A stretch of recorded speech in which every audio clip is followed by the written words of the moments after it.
We'll call the Pennington County Commission meeting for February 5th to order. And we'll stand for a moment of silent reflection and the Pledge of Allegiance led by Commissioner Don Holloway.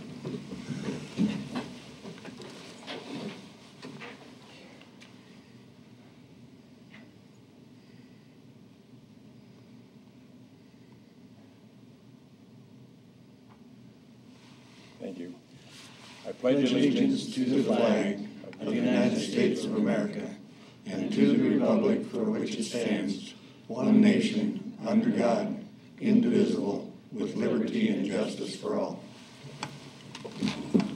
Mr. Chairman, do we want to do anything with the moment of silent reflection? Turn that into... Never mind. Never mind. We could. Yeah, we sure can. We'll need it.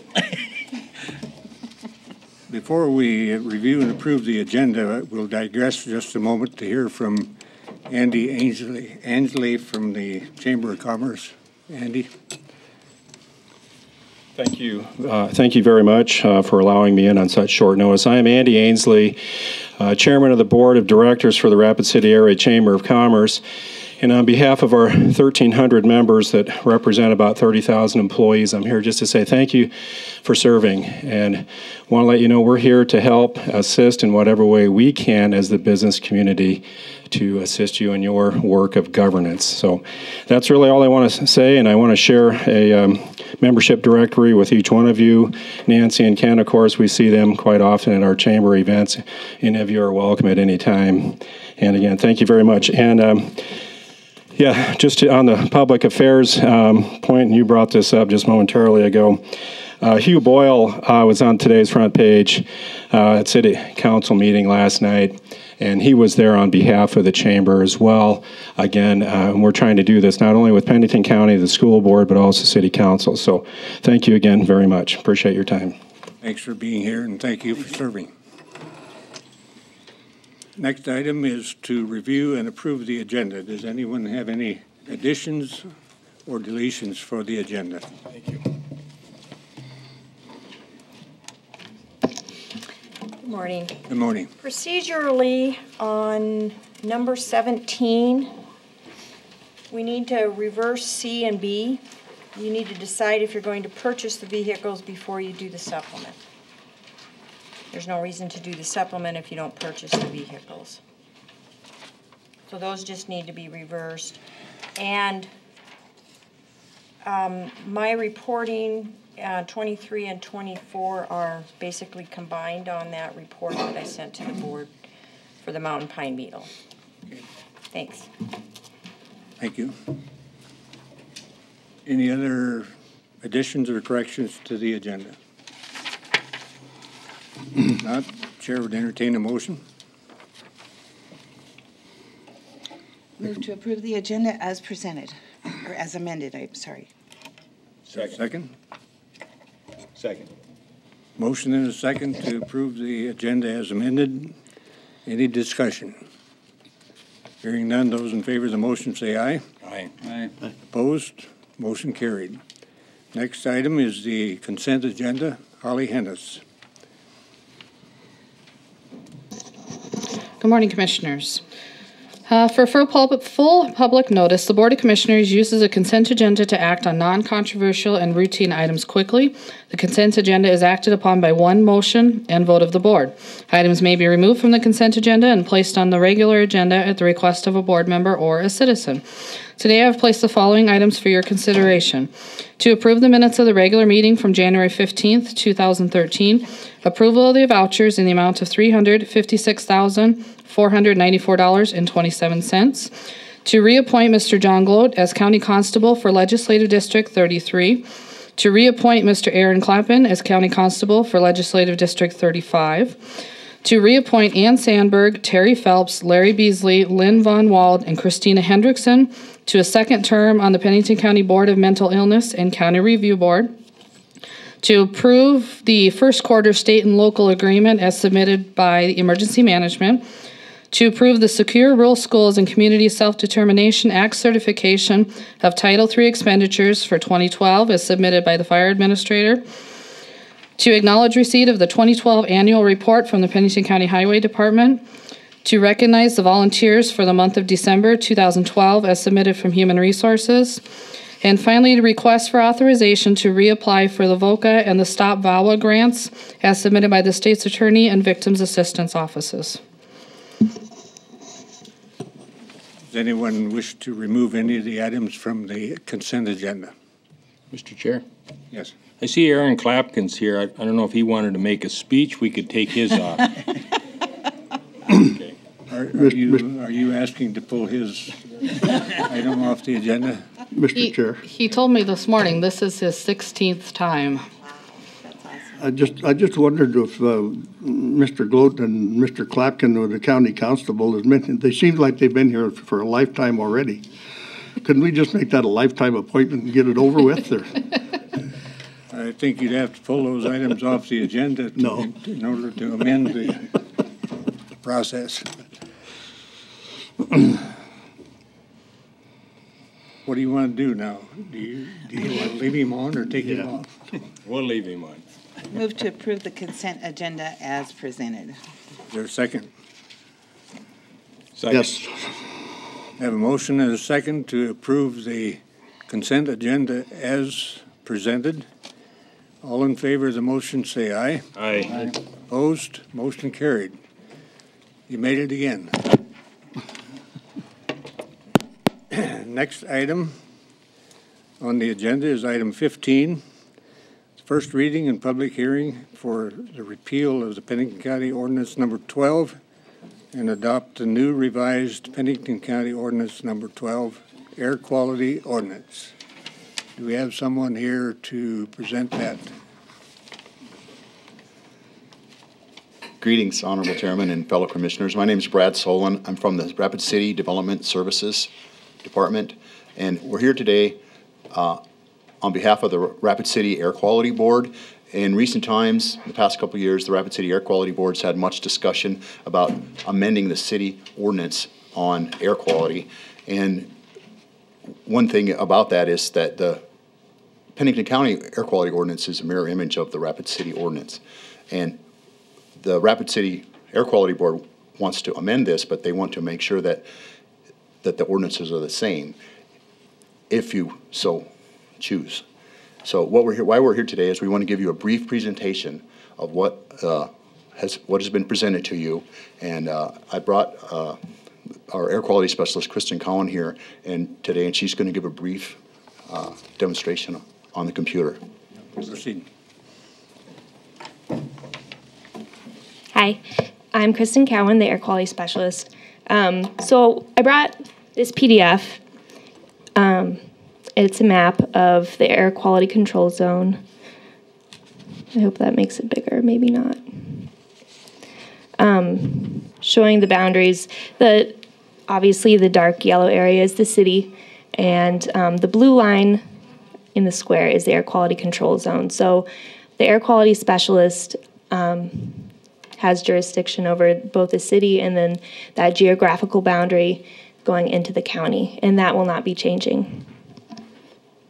So just to clear that up, in case anybody had any questions about the actual zone. The Air Quality Board was interested in looking for a new way to enforce wood smoke complaints. We get a lot of complaints, not a lot. Since January 1st of 2010, we've had 17 smoke complaints, and it's usually from a few of the same people who have neighbors who burn wood stoves or fireplaces in excess. And the people who do call me on the phone are usually very, very upset. They're crying, they've got asthma, they're sobbing on the phone about how their neighbor is affecting their quality of life and their health. And as the current air quality ordinance sits, there's no way for me to tell their neighbor to stop burning wood. And the new ordinance wouldn't do that either. The new, the major change to this new air quality ordinance would include an opacity ordinance, which is an enforcement mechanism so that when I go and make my inspection, So when somebody calls me and they say, my neighbor is burning and it's so smoky, I go and make an inspection and I take pictures. But all I can do is say, well, yes, it looks like there's some smoke, but how much smoke is too much smoke? How much it is to the person who calls me is probably more than they think it's worse than what the person who's burning wood is thinking it is. So the opacity ordinance would make it so that I would be able to say that is 40% smoke opacity. That's excessive. Or I can say, well, that's based on my certification by the state, that's 20% opacity, that's within the limits. So the biggest substantive change to this ordinance just includes the 20% opacity limit. Most cities have this. This was considered in the 2010 amendments to the air quality ordinance, but wasn't included because the Air Quality Board said that they wanted to study it more and see if they got more support from citizens on how to deal with smoke complaints. Other than that, the other changes to the ordinance were organizational, and so that it would be easier to read. There were 8 sections eliminated by consolidating the permits sections. So for each type of air quality permit that is given out in the air quality control zone, there's 1 section instead of 4 for each type of permit. And that was also supported by the Air Quality Board as well as the city attorney and the state's attorney. Thank you. Looks like you took all the definitions out. No, they're at the end. Oh, they're at the end now? Mm-hmm. Yeah, the director of community planning was interested in having those at the end so that if you're going through the ordinance and you want to find something that you could find the definitions at the end instead of having to flip through. Yeah. Were they changed any? Mm-mm. The only definition that was added was for opacity.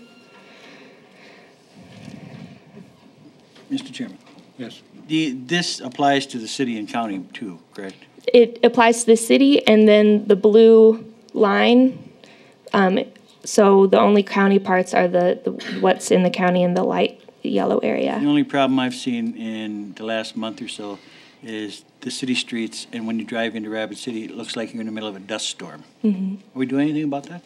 The city street department vacuum sweeps once the streets are dry, and that's also part of this ordinance, and none of that changed. Mr. Chair, I have several questions. One of the concerns I have is that street sweeping is something that we have to deal with. Has our highway department had the opportunity to review it? I haven't sent it to the highway department, but they do have a compliance plan with us. Has he had the opportunity then at all? No. Has he had input? Mm-mm. Okay. That was a concern of mine because I assumed that had not happened, and I wanted that clarified. I do believe before we do anything, we need to have the appropriate departments have an opportunity to review this. The other thing, and perhaps this is a Jay question.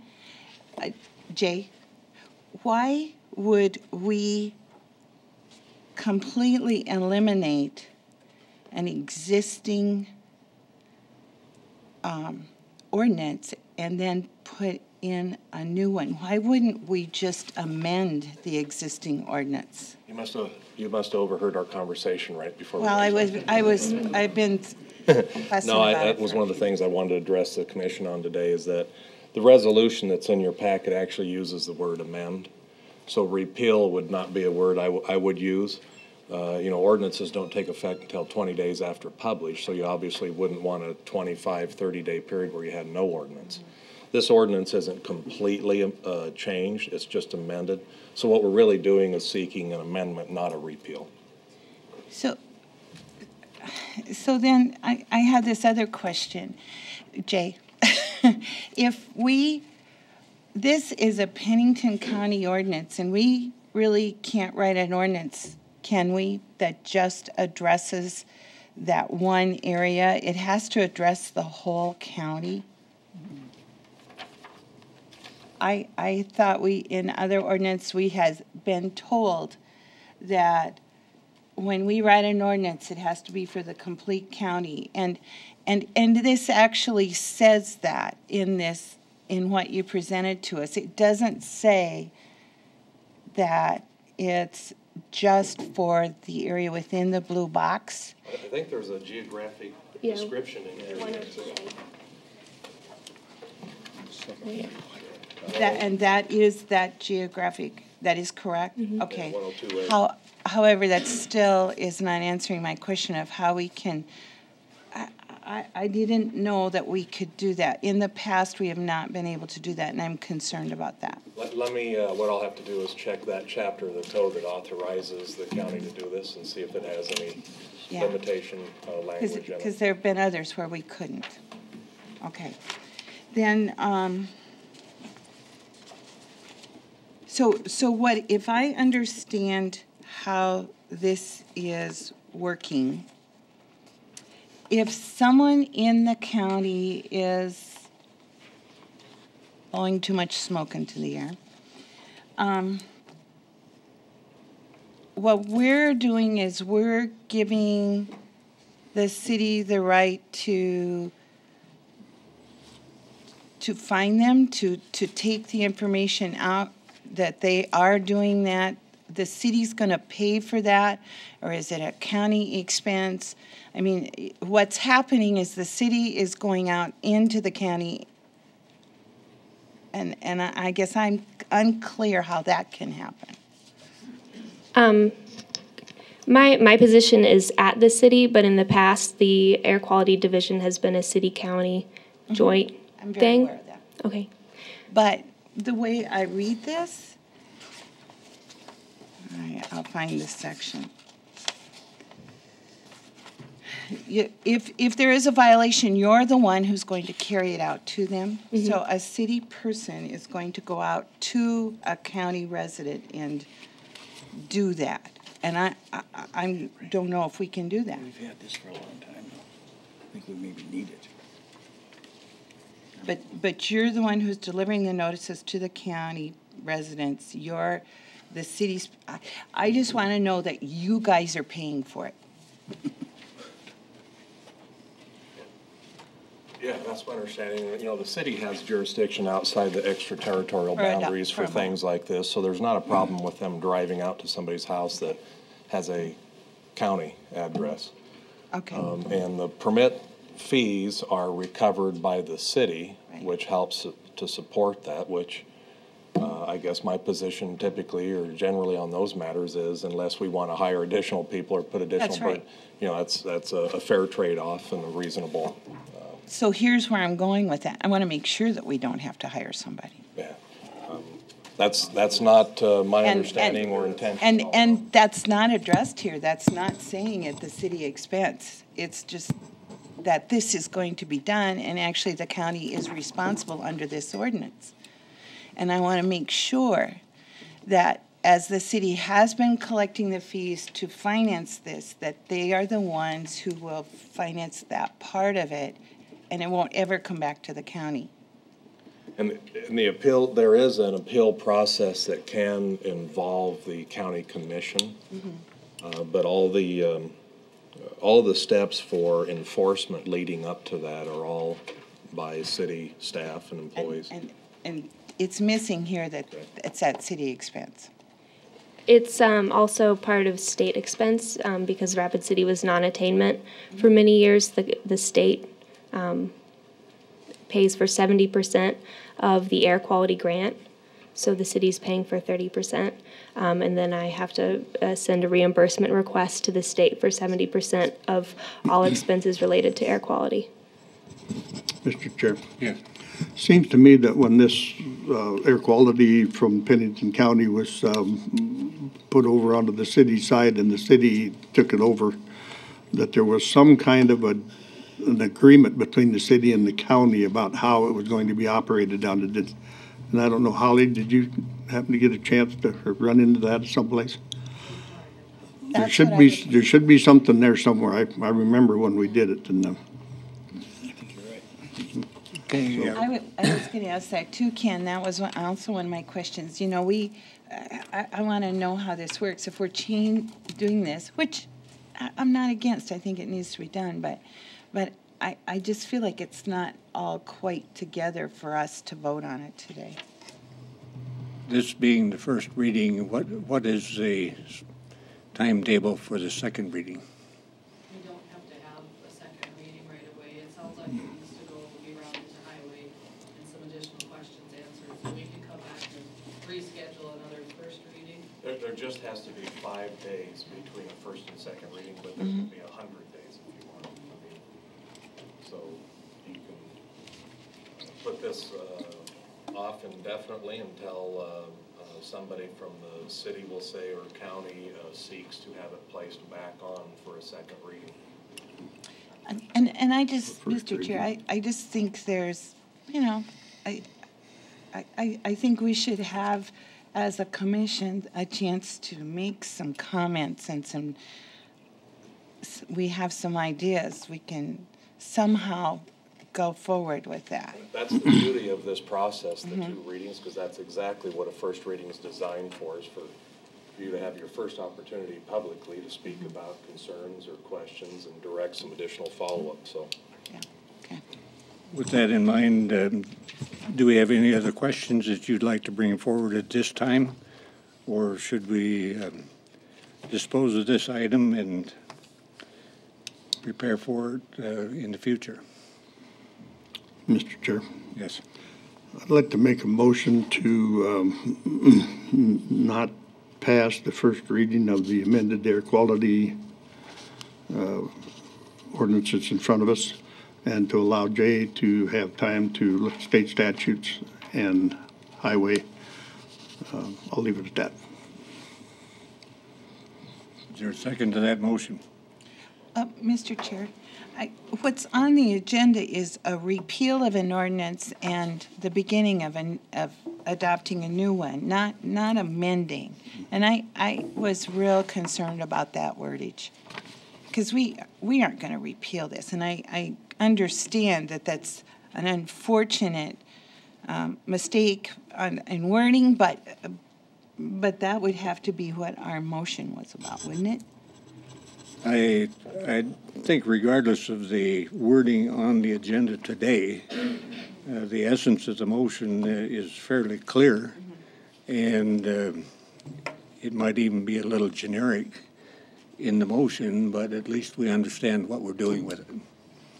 So since Commissioner Davis's motion died for lack of a second, I'm calling again for another motion. I'll make a motion to continue this for 2 weeks. Is there a second? I'll second it. Motion and a second to continue this item for 2 weeks. Any further discussion? Hearing none, those in favor of the motion say, oh. If I may, Mr. Chairman, just a point of clarification, if you continue the first reading, then what will happen essentially is we'll have to have another first reading. Is that your intention? So that we'll have a second reading after that? Okay, I just wanted to make sure you realize that's what you're doing. Okay. And I think under the circumstances, that's appropriate. So we do have a motion and a second. Any further discussion? If not, those in favor of the motion say aye. Aye. Opposed? Motion carried. You did a good job, young lady. Next item, items from the auditor. Julie Pearson, Pennington County Auditor. Good morning. Morning. The first item is the budget supplement SP 13002. Has already been a motion made to schedule the public hearing, which is held today. The motion after public comment that we are seeking is to approve the supplement to the 2013 Modernization and Preservation Fund, specifically for Register of Deeds equipment budget in the amount of $48,000 from non-budgeted revenue received in the current year. Okay. Since this was so new, we did not expand upon the budgeting or the revenues for the 2013 budget, since we didn't even have an idea of only a general idea of how much we would we would need and how much Donna would need to spend. It's an accumulating fund, so she doesn't have to spend what she has collected in any given year. It's a special revenue fund, so when she needs to spend it, we will need to come in for a supplement. Any questions or comments? Mr. Chair. Yes. But in the future, she can plan what she needs to spend and put it in the budget, supported by these revenues, right? Yes. We don't have to go through this every year. If she, yes, she can make estimations of what she's going to need or purchase, but there may be a year that she accumulates that then she would use that cash surplus in the next budget year. Correct. I'm Donna Meyer, Register of Deeds. Correct, Julie. Yes. Any other questions or comments? Do we have a motion? I'll move to approve the supplement the 2013 Modernization and Preservation Fund ROD equipment budget in the amount of $48,000 from non-budgeted revenue received in the current year. Is there a second? I'll second it. Motion and a second to approve the budget supplement. Any further discussion? Hearing none, those in favor of the motion say aye. Aye. Aye. Opposed? Motion carried. Thank you. Item B, I have a note here that says, I didn't see any paperwork in my packet. Yes. The item B is to acknowledge the order of organization and incorporation of the Sawmill Road District, which has been continued from January 15th, 13th meeting. The reason I left it on the agenda and there's no paperwork is that petition could not be honored because the property that they were trying to include in the Sawmill Road District was already in another road district. For some reason, when we pulled the property owner's listing and the map was prepared by the Director of Equalization's office, they missed that it was already in a road district, so you can't form one over the other. So there was no need to form any road district. The property can go forward in the plat as it is already included in a road district. So item B is not relevant today? Yes, we need to withdraw it, but I wanted to explain to the board why it was being withdrawn since it was specifically, it requires no action as it can't be formed. Maybe you can put that in the minutes. Okay. That moves us on then to item 17.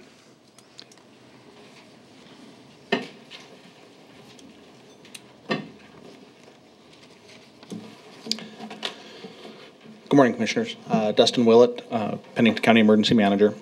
Before you, hopefully you have the letter and the whole packet that I forwarded on that explains the vehicle acquisition. In a nutshell, what I'm asking to do is County Highway is interested in the big Dodge pickup that we have, and the County IT Department is interested in the Jeep that we currently have, and then the Jeep that County IT currently have, Weed and Pest is interested in. So there's a whole bunch of departments actually that are interested in the way these vehicles are going to come down if emergency management can go forward with purchasing 2 new vehicles. Those 2 new vehicles will be purchased off the state bid. The reason this isn't in my budget this year is it was my original intent to get this done last year. And that didn't happen, so I have to come before you and ask for a supplement out of my restricted fund balance for emergency management to make that happen. So there's several things that need to go in here. Again, that order. Thank you, Julie, for clarifying that. But all the different motions there are to allow me basically to transfer and sell those vehicles to those other departments. Use a state bid to purchase 2 new vehicles and supplement out of the restricted fund balance to do that. And there's several motions there, I think, that have to happen. Julie, would you direct traffic on this particular action? Yes, if the motions that we need for A, if you're going to proceed with this, is to transfer the 2008 Dodge Ram from emergency management to county highway department. And what we do with that is we do an internal transfer, but we do need it in the motion to be able to transfer the cash. And you'd need a duplicate motion to transfer the 2003 Jeep Liberty to from emergency management to county IT. Would need a similar motion, just transferring the authority of that vehicle and cash to the appropriate budgets. We can transfer the IT to, because there's no money involved, all it is a transfer of title from IT to county weed, so we don't need a motion for that. Okay, so with the two vehicles, we need two separate motions? You can do it in one or two. One or two, okay. Mm-hmm. Yes. The driving force in this obviously is for emergency management to purchase two new vehicles, and it says it's going to receive that from their restricted fund balance. And the estimated cost is about $70,000. How much do they have in that? They have about $372,000 in unrestricted. And Dustin, the $17,000 you're getting from the highway department, that goes on top of this $70,000? The $70,000 was to cover the cost of the two vehicles, and then the plan was to use the unanticipated revenue to make sure that they, obviously there's going to be more there. I just don't have the exact numbers, but as far as the lettering on the side, the communications equipment that goes inside the vehicles, the ancillary cost of setting those vehicles up for emergency management, the supplement that I asked for was for basically the purchase of the actual vehicles. I was planning on using that unanticipated revenue to again support those vehicles, getting those vehicles into service. There will be some extra money there, that's for sure. So are you going to need another supplement to do that? Yeah. Well, why don't we do it all at one time? Yeah, we weren't aware that there was additional, what we could read from this and talking to Dustin is that the $70,000 covered all the expenses that he needed added to his budget. It sounds that is not correct. The 17 and the 3,500 would go into his cash account. But he needs doesn't more have, than 70, so the supplement needs to be for higher. Yeah, because if he doesn't have the spending authority in his budget for it, you don't have the spending authority, even though you got the revenues to cover it. We need to make the supplement. So I guess I'd like to just see us do it all at one time. I hate coming. No, absolutely, and I wasn't aware of that. I wrote my letter and just being guided by people that have been through this before and done this before. I'm working my way through this process. So I just hate coming in every 2 weeks and supplementing somebody's budget because absolutely. It looks like we can't figure out. We can't budget to begin with. Absolutely. Mr. Chair. Do you want us to refigure that and come back in 2 weeks, or do you know the amount of the additional expenditures? No, it would take a little while to get that all put together because it'll take some work to do that, and I didn't want to put that time and effort in if we weren't going to be successful getting the vehicles. So if we're going to do it all in one, I can put that time and effort in. Commissioner Davis. I'd just like to ask you mentioned something about the 17,000 to support the two new vehicles, but don't you have the equipment that you're going to need already in the vehicles you're getting rid of? And you're just going to transfer it to the new vehicles? The radio that's in the truck is a digital radio that County Highway currently uses, so that radio will stay in that vehicle and be utilized by County Highway. And so County Highway doesn't have the equipment to put into this truck? They have digital radios that they have in their other vehicles, not the vehicle that this will be replacing, is my understanding. So we're adding a new vehicle to County Highway that they haven't had before and using that equipment that's already there? Correct. Well, I don't know. I think I'll let Heine. I won't speak for Heine. Yeah, I'm going to use this vehicle to replace a 1996 Dodge that the engineers used to go out and survey, and it has all the survey equipment in it. We need a county radio and lights and all that in it anyway, and Dustin was going to leave that in there. If he wasn't going to leave that stuff in there, I wasn't going to give no 17,000. And we can always use extra radios because we have some that break and need to replace. Now you've answered the question. I have a question. As long as we're gonna continue this till a couple of weeks or whenever, I'd like to have a memo from our IT department to tell me why they need a Jeep. It's not a memo, but. If you don't mind, I'd be happy to address it right now, and I can follow up with a memo if you'd like. I was gonna give you a little more time, but. No, that's all right. It's a quick answer. So right now, we have a 1996 Jeep Cherokee that was passed on to us from Buildings and Grounds. And prior to that, we didn't have a vehicle at all. So we actually support a lot of remote sites. So we support the Juvenile Services Center, the Adams Street facility, the Detox and HHS. We also have to drive to Wall, to New Underwood, to Hill City and Keystone. Those farthest out ones, not very often, but occasionally we do. So in the past, what we do is people have to use their personal vehicle and then they get reimbursed for the mileage. That's great, except that we have people, for example, ride motorcycles, carpool with a spouse, etc. And because in our department, we actually have to service these outlying areas, it's very convenient for us to have a vehicle.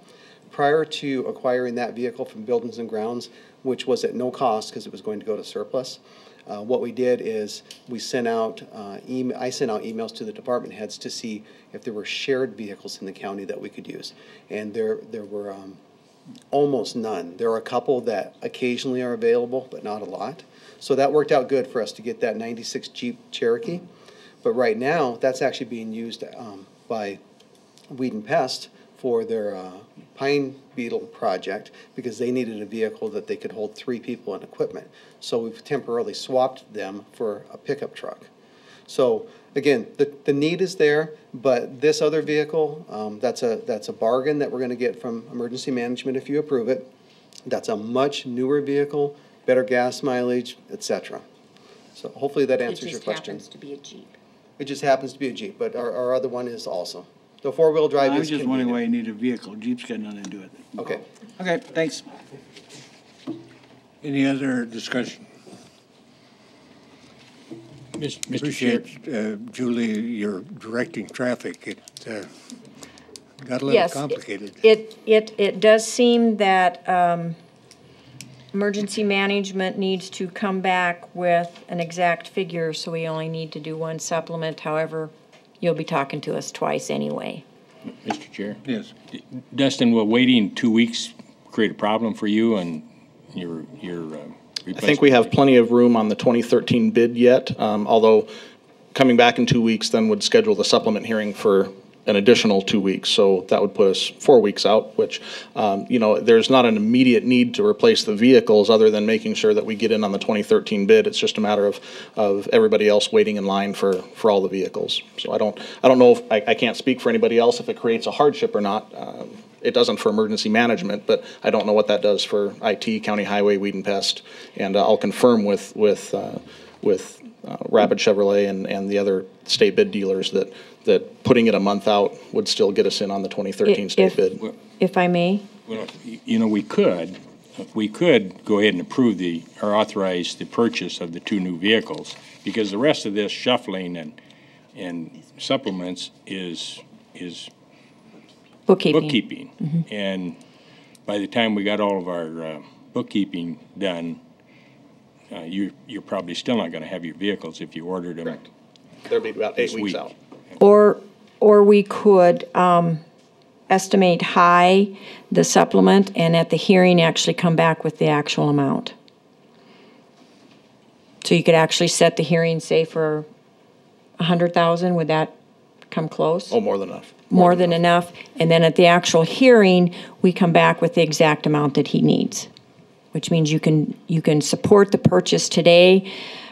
Just looks better if he's going to order them. And gives him the 2 weeks to come up with it. And the use of these vehicles, which are being used by almost the appropriate departments anyway. So that's another avenue. Do we have a motion? Well, I guess the first motion is to transfer the vehicles. Yes. Okay. And you can do that today.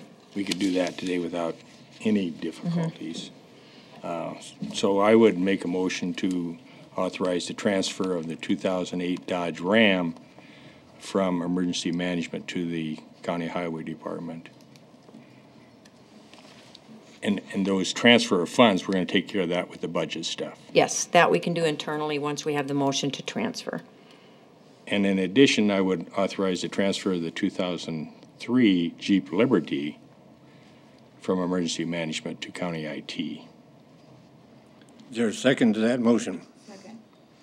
Motion and a second to transfer the two vehicles as specified. Any further discussion? Hearing none, those in favor of the motion say aye. Aye. Opposed? Motion carried. Then I'd make an additional motion to authorize emergency management to order two 2013 Chevy Tahoes from the you wanted to do that from Rapid, you've already determined Rapid Chevrolet? I have a letter from Rapid Chevrolet saying they'll match the state bid. State contract. From Rapid Chevrolet through the current state contract, number 16415. Is there a second? Second. Motion and a second to authorize the purchase of two 2013 Chevy Tahoes. Any further discussion? Hearing none, those in favor of the motion say aye.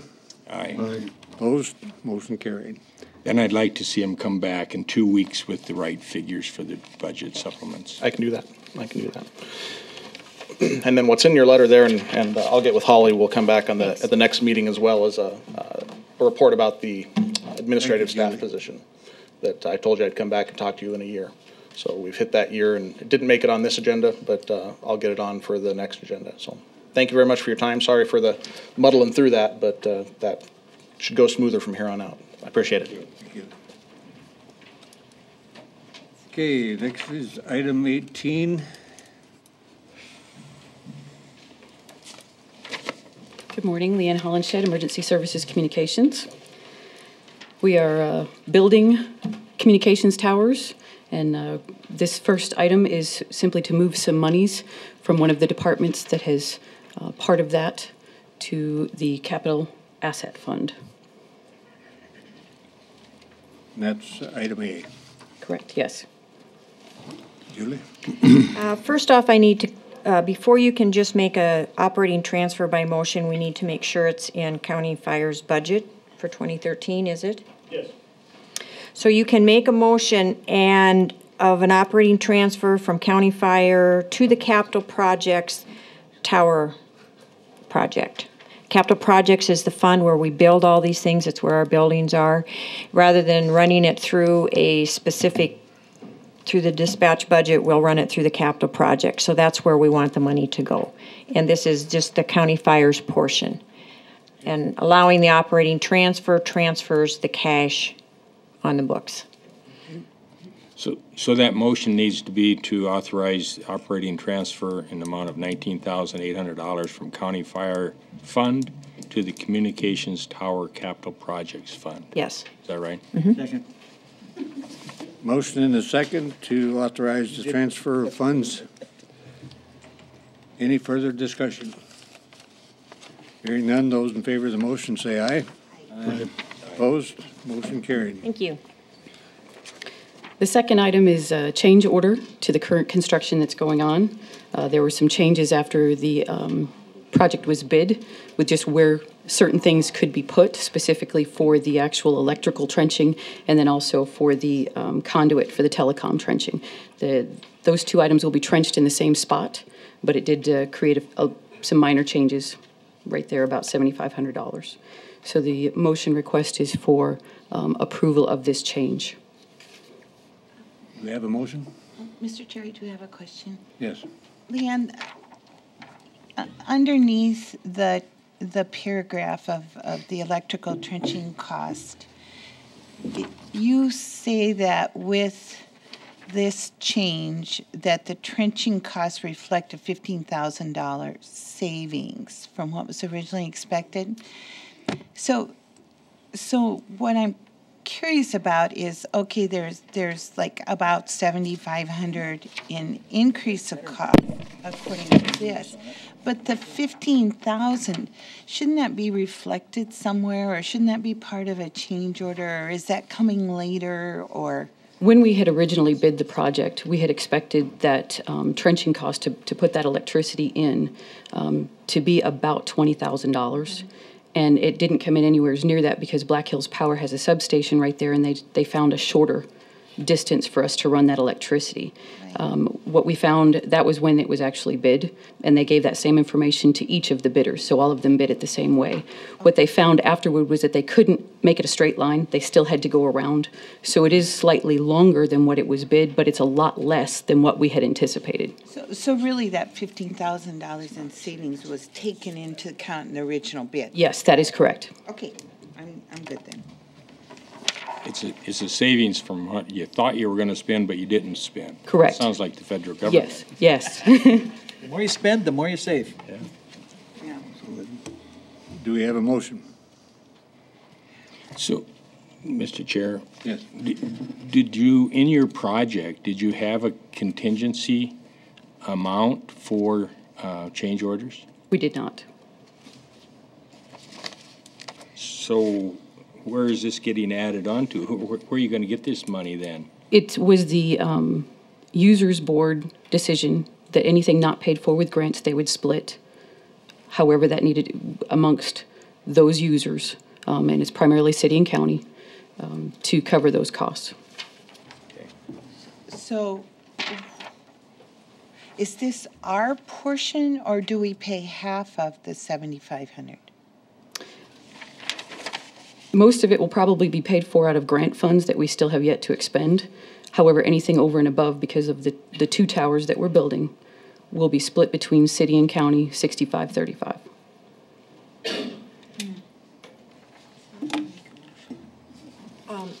Nancy, to further clarify that, the contract is only in Pennington County's name. That is correct. So this is a total that will be divvied up later. Does that answer? Yeah, it's not just our share.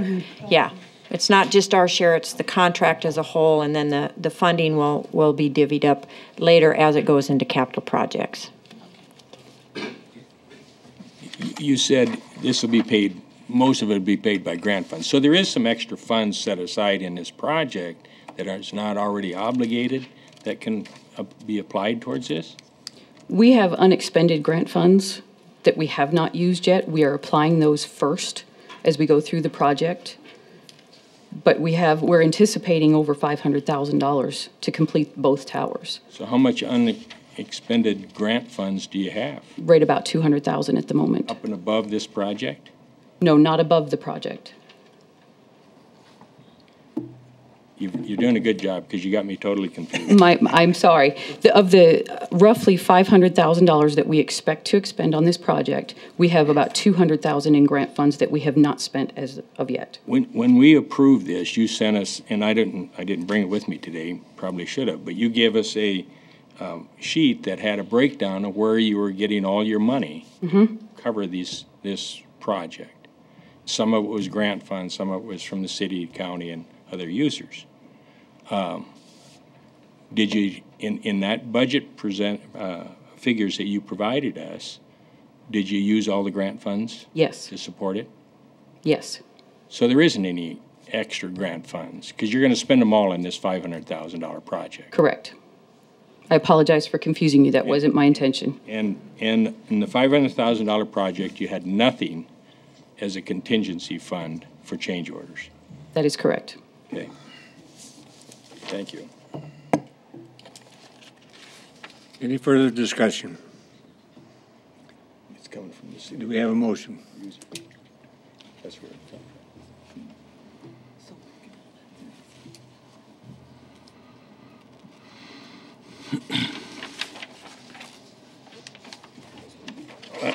I have another question, I guess. Have you talked to the user board about this? I mean, you know, we're going to authorize this change order for $7,500, and obviously the money is going to come from the users. That's where it's going to come from. Do they know that? Do they know they're going to pay splitting up this $7,500? And the reason I'm asking this is because hopefully this is the last change order, but this is a pretty good project, and you could be coming back with some more. This, the contractor assured us that this was the only change order for this tower. I can't say that there won't be one for the second tower that we have yet to bid. But yes, the fire chief, police chief, and the sheriff are aware of the change order. Okay. All right, well, we'll hold them accountable then. I'll make a motion to approve this change order in the amount of $7,447.53. Second. We have a motion and a second to approve the change order. Any further discussion? If not, those in favor of the motion say aye. Aye. Opposed? Motion carried. Thank you. Thank you. Next item is items from equalization. Item 19. Good morning. You should have a list of abatements. These are homes or other buildings that are removed mostly from fire. Our office has brought these abatements to you as a courtesy to the property owner, since these buildings are no longer there.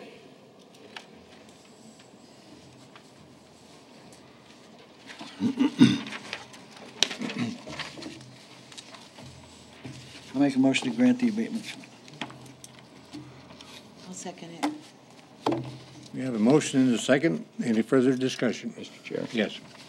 Julie, when we abate these, and I agree that they need to be abated and people shouldn't have to pay the tax, but since these have already been applied, does the city and the school district get a reduction in the amount as well?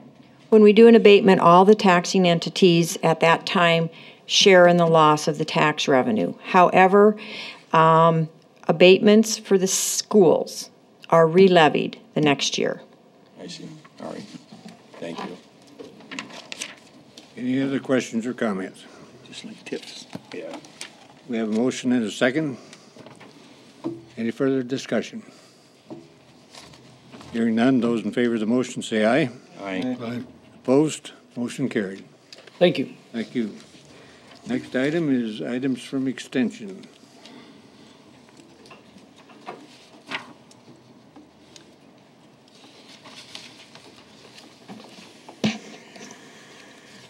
We received two more applicants, the same two applicants from last meeting resubmitted their statements of interest to be appointed to the Extension Advisory Board. So I'm just looking for the board to appoint one of these two individuals. I received a letter from Technical Sergeant Laura Lawrence and Technical Sergeant Jonathan Murray. Okay. Tiffany, do you have anything you want to offer the board? Tiffany Meyer, Pennington County 4-H. Looking at both of them are very good candidates. One does have more 4-H experience, so I think Tech Sergeant Laura would be probably the better out of the two, but we'd be happy with anybody you guys appoint. So, Are either of the candidates here? I don't believe so. Okay. Mr. Chair. Yes. It's too bad we don't have two spots open for this, I because I agree. think both of them would be good, but I'd make a motion to appoint Laura Lawrence to the Extension Board. I'll second. Motion and a second. Any discussion? Anybody that raised weird animals can't be all bad. I'm just curious what the weird animals are. I'll have to ask her and let you guys know. That was funny. Okay. Any further comments? If not, we do have a motion and a second. All in favor of the motion say aye. Aye. Opposed? Motion carried. And Dale comes to these meetings. Thank you. I know it's going to be difficult to get. Items from the Highway Department. Good morning. Morning again. I only have one item today, and it's 2013 County Striping Program. State of South Dakota sets aside approximately $500,000 to be shared by all 66 counties to stripe their highways. Our portion is limited at a total of $129,000, which the state will pay 60% of that, or $77,500. We will pay 40% of it, of $51,700. But we stripe all our asphalt roads in the county, so we will be kicking in an additional $163,428 for a total project cost this year of about $215,000 to stripe all our roads. And what I'm seeking today is a motion to approve the agreement with the South Dakota Department of Transportation and authorize chairperson's signature. Is that, Mr. Chairman, is that 215, is that about what you estimated in your budget? Yes. Mr. Chair? Yes. I'd make a motion to approve the agreement with the state of South Dakota for the 2013 pavement marking project numbers. And do you have those numbers, Karen? Or should I read them off? Okay. As presented, and authorize the chairman's signature. I'll second. Motion and a second. Any discussion? Heine, does the state pay that directly to the contractor? Yes. Thank you. Any other questions or comments? Hearing none, we have a motion and a second. Those in favor, say aye. Aye. Aye. Opposed? Motion carried. Thank you. Thank you. Heine, that was an excellent highway report that you provided us with. Very, very clear information.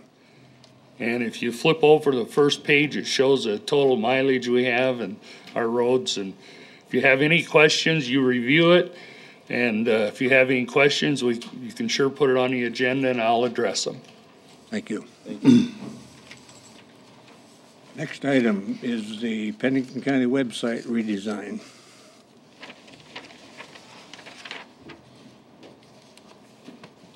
Good morning. Morning. Russ Tinsvold, IT Director for Pennington County. So this project is something that we're at a point that we can take on. I think it really needs to be done, but it's really not an IT project. It really is a county-wide project, and I think it really needs to be done sort of with the guidance of the commissioners. So I'm bringing it to you with the suggestion that I think this would be a good time to do it. IT does not have this funded in our budget, so that would be something we'd have to discuss. I provide you with some information regarding why I think it needs to be done, and I guess I would just open it up for discussion. Mr. Chair. Russ, you're estimating if we went with Midwest Marketing that this would be between $3,000 and $5,000. Correct. And if we did this redesign of the website, would it impact all of the departments in the county? Initially, for that $3,000 to $5,000, it would do everything except for the sheriff's office, the Vote PINCO website, which is really only active during voting session, the Spring Creek website, and there was one other, the emergency management website, because those are ones that have broken off from the main website. So if you choose to go forward, initially we would redo everything else, the thing that is the main county website with those exceptions, and then maybe in about a year we can look at those that have broken away, and every one of them has told me that if we design a website that meets their needs, and I believe we can, that they'll consider moving those back into our main website. So there would additionally be some potential additional cost. Probably the only one that would cost anything is the sheriff's office because it's so large, but I would just deal with that as a separate project. And when I say additional cost, my initial guess is something less than $2,000 when we get to that point. Okay. I guess what I'd like to see you do is, I think we should go forward with this and redesign the website. But I'd like to see you go to the other agencies or other departments and offices in the county that this is going to impact and see if they can't spread that cost amongst all of them. And then that way we don't have to do a supplement to your budget to cover it. When you got the bill, it could be prorated out X amount to each one of the departments that's going to impact. And if we spread that over all of these departments, it should not be a financial burden for anyone. Now, my only comment would be I'm not sure how we would spread it out, how we would decide what's fair. For example, the sheriff's office is literally 50% of our computer users, so I don't know if that means... But they don't, you said this wasn't going to impact them. Okay, so you're looking at the ones that it wouldn't impact initially, and then spread it out over those 20 that it would departments. Impact. Yeah, look at the ones that it would impact, and Julie can help you with the percentages, or we can just base it upon a percentage, whatever the percentage of their budget is, I We can guess. you know, the website is beneficial to all departments equally. I think divide it by the departments that are using it, and everybody pays the same share. Good plan. And when the That- sheriff's that- bill comes in, the sheriff Yeah. pays theirs for all their law enforcement. That's the way I'd like to see you do it. That way we don't have to supplement, and they should all be able to help cover the cost of this and then see the benefit of it. And, you know, if you think you can make it work that way, I would think you can Easy. make it work that way. Yeah. Then probably, I don't know if we need a motion from this board to authorize you to go forward with it. I'd sure make that as a motion, but To be equally shared by those all affected departments. May I make another comment? you bet. My experience in projects like this is it's very beneficial to not get too muddled down in trying to create a committee that involves every single affected group. And I think that's going to make it go much better. So I'm just hoping that with your suggestion of spreading out the cost, that we don't get in a situation where I we didn't wanna say have you needed 20 to give them people any involved. input. No. Just the money. I don't want to have anything to do with it. At some point, they need to be involved, but I really would like to just bring a suggested design to the group for final approval at some point. Mr. Chair, Yeah. I think that's the way it should be, Russ. I mean, you've had a lot of experience in putting these together, and we've just needed to do this so long. That's one of the complaints I hear from people is, how do I find it on your website, you know? So making it simpler to use and more open to the public is a good thing. May I make one more clarification? My understanding is that because of the dollar amount involved, we don't necessarily have to go out to bid. I just want to make sure that I get some clear direction from you. My preference is to continue our relationship with Midwest Marketing because they understand our needs and we're working with them on other projects. And I also need a clarification on whether or not, if you give me the go-ahead on this, do I have to bring a contract back to you, or I can just work directly with them through whatever agreement we come to? I guess my motion would be for you to go forward with it, and you, if Midwest Marketing is the place you think is best, that's where you need to go. I mean, we hired you to run that, so. Okay. You want all that in the motion? Sure, and the so would be good too. Do we have a second? We have a motion and a second. Any further discussion? Just one comment. When you went through the process, one of the things that I thought might be important to address is the training of the individuals in the departments and making sure there's one person in the department who understands how to make those changes.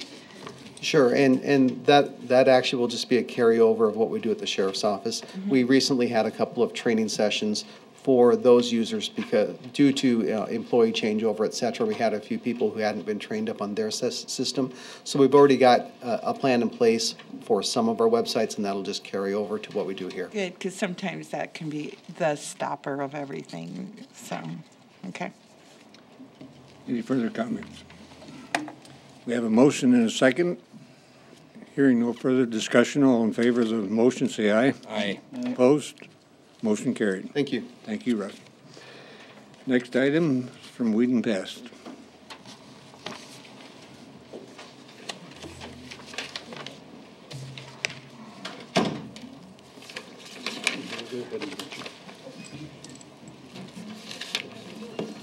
Good morning. This is a combo effort.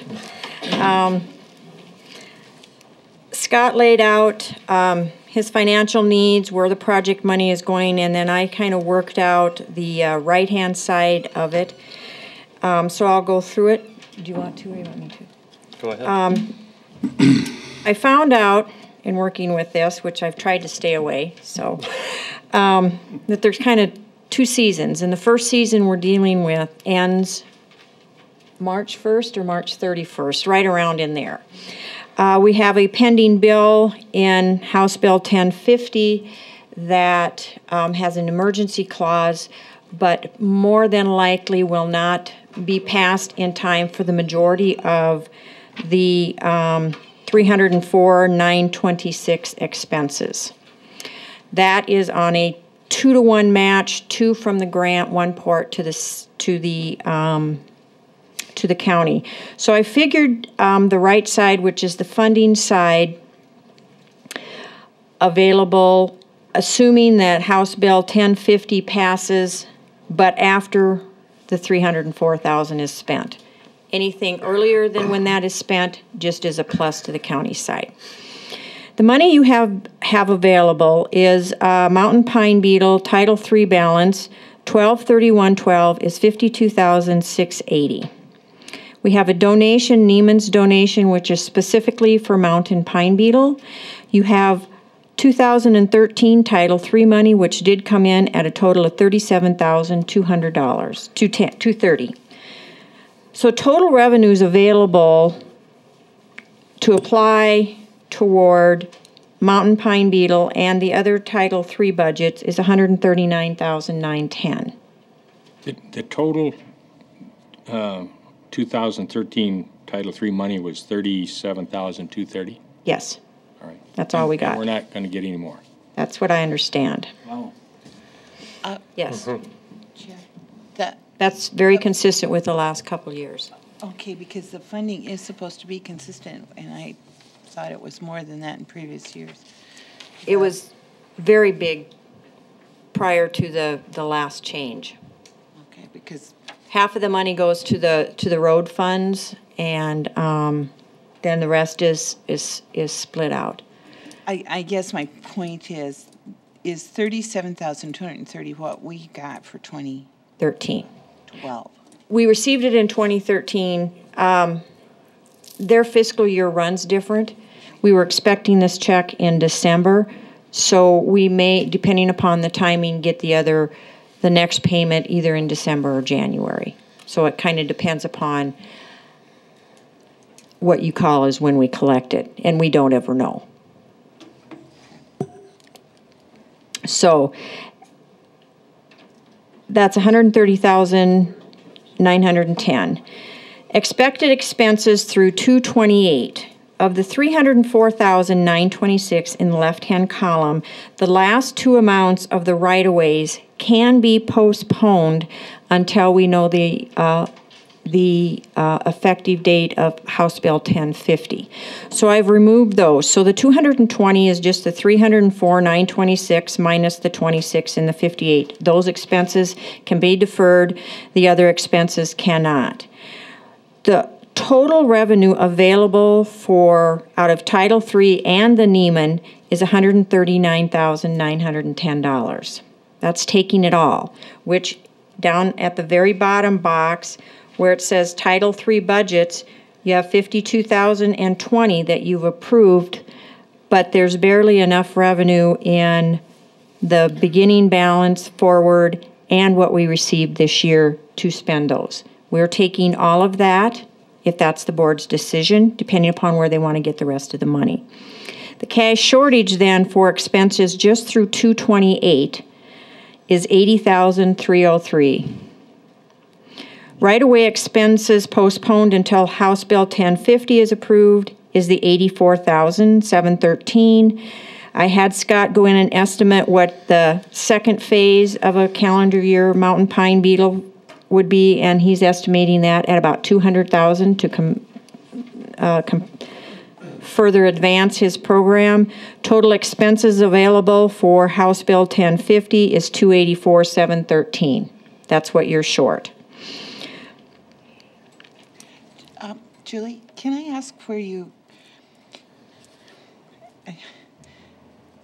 I want to make sure on this HB 1050 we're kind of on the same page, because the proposal to the state is through June of 2014 for Pennington County alone, $670,000. Yeah, and we were just dealing with 2013, so to get us through till December 31, starting basically September 1 to December 31, that kind of that fall cut and chunk time period, I guess 200,000. So I didn't take into account next January 1 through March 1, that'd probably be another 200,000. So, and then you add the right of way and stuff, I mean, it's and expenses before the approval and signage is not applicable to the And see, tier that's one. what we were hoping, that we could get some of these, and if we can use some of the right-of-way stuff, that's, if they'd backtrack it till this year, we could get another 200,000, get that The way 600,000, the but bill is written is as of the day it it passes. passes, I know it, and it's frustrating, because it was moving good, now it's slow played.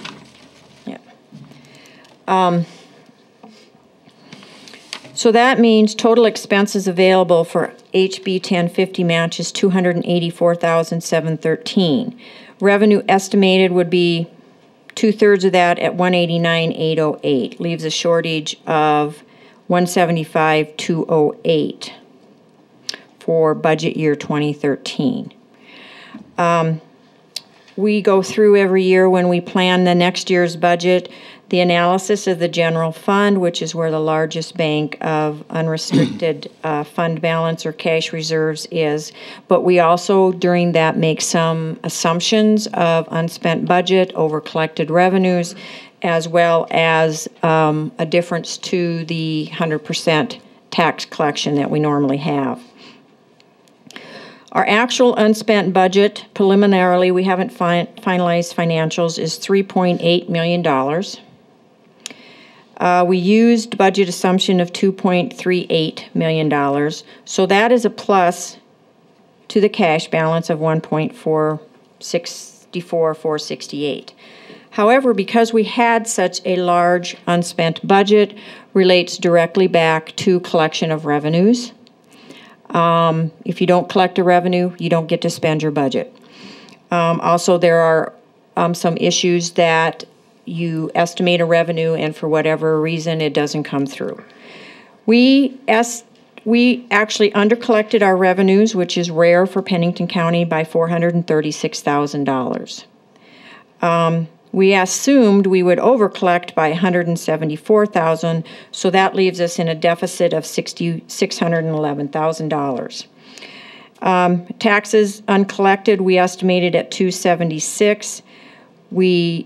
They were actually $276,000 undercollected. We used $213,000, so that gives us $63,000 less. Plus and minus that column, you come up with undesignated cash reserves excess of $790,145 for uses for any projects. We have been had contact from 3 specific departments, the courts, the sheriff, and of course the crisis care has an ongoing motion to fund that to $500,000, and those requests will be coming back to the board on March 13th, so you can consider all of those at one time and if need be prioritize, approve, or not. So those would need to come out of that $790 also. We also have the Emergency Disaster Fund, which the board can use if you declare an emergency. We've used it in the past for, what was the mosquito thing? The West Nile. We've used that the first year until we could get it in our budget. That's just, it's not being levied to reinstill any money in that, so any money that you used to the balance left, you would have to consider in budgeting, and that would come out of our tax cap, how much you want to re-levy, if any, for that. It's all supported by tax revenue.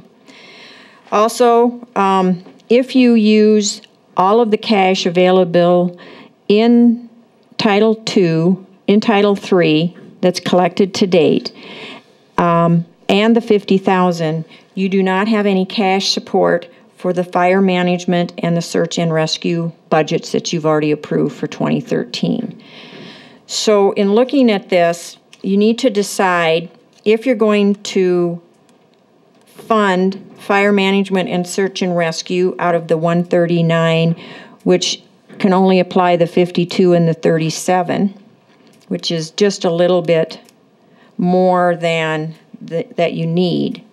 So you really have only the 50,000 applicable to mountain pine beetle, which would mean you would add the 72,000 to the 80,303 that you're already short. So you kind of need to decide those in tandem. It was suggested by Commissioner Holloway last last meeting that we look at those.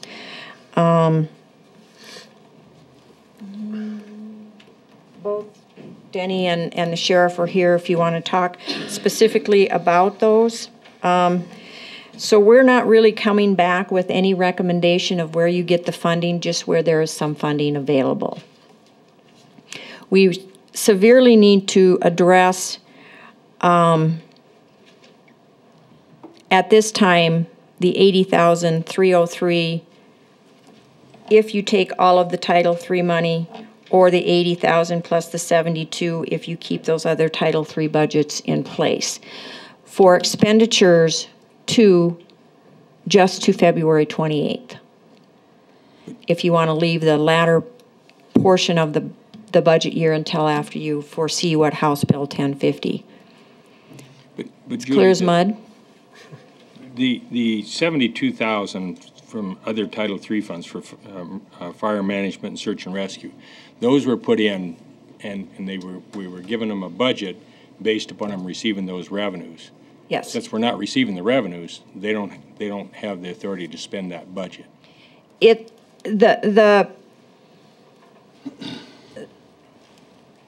The revenues available to support the 72,000 comes from the 52,680 and the current year, which is 2012 money that would have been included in the 52 of 37,230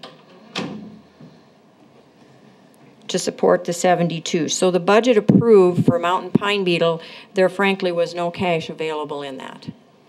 So when we approved the budget for Mountain Pine Beetle, did we have, was we figuring Title III 2013 Title III funds to help support their budget? They couldn't have been.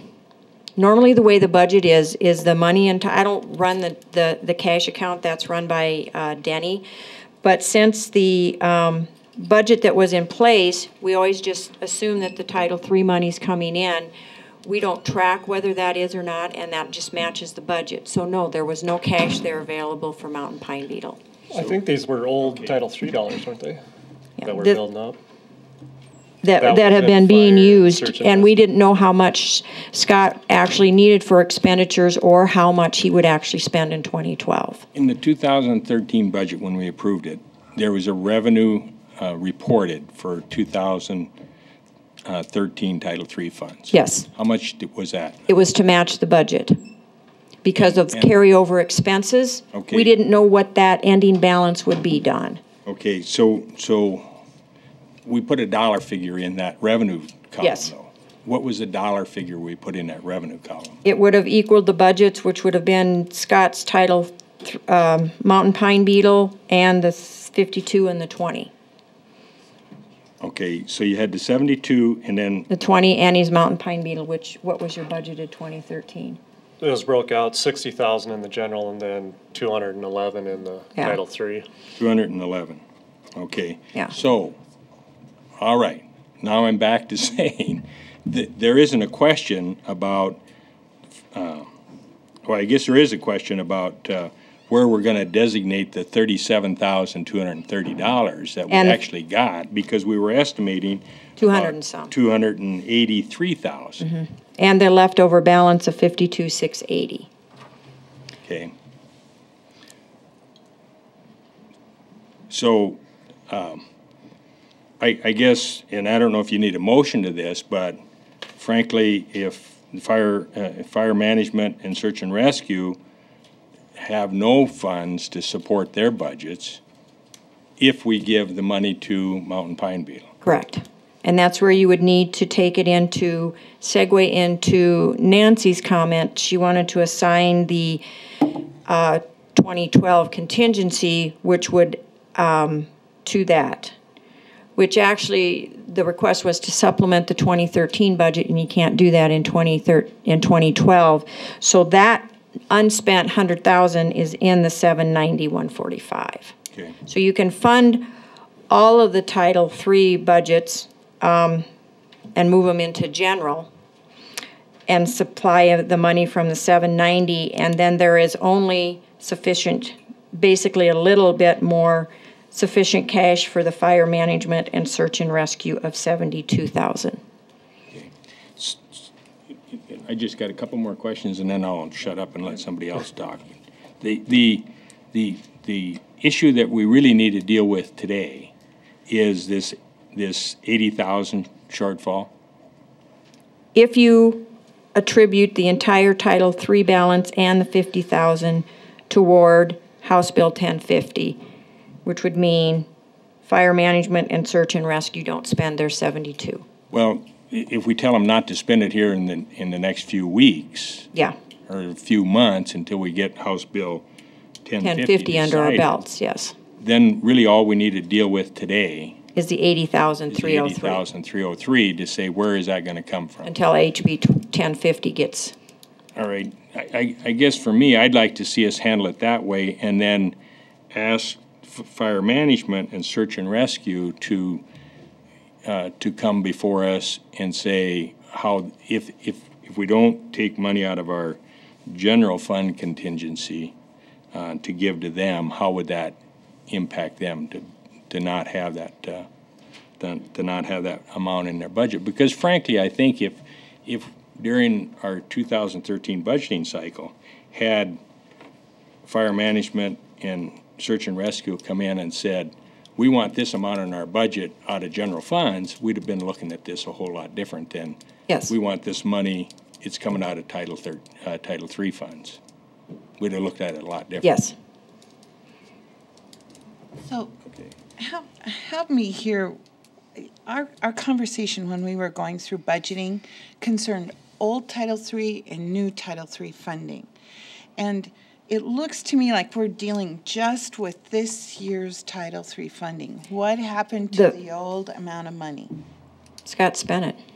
It's all completely spent.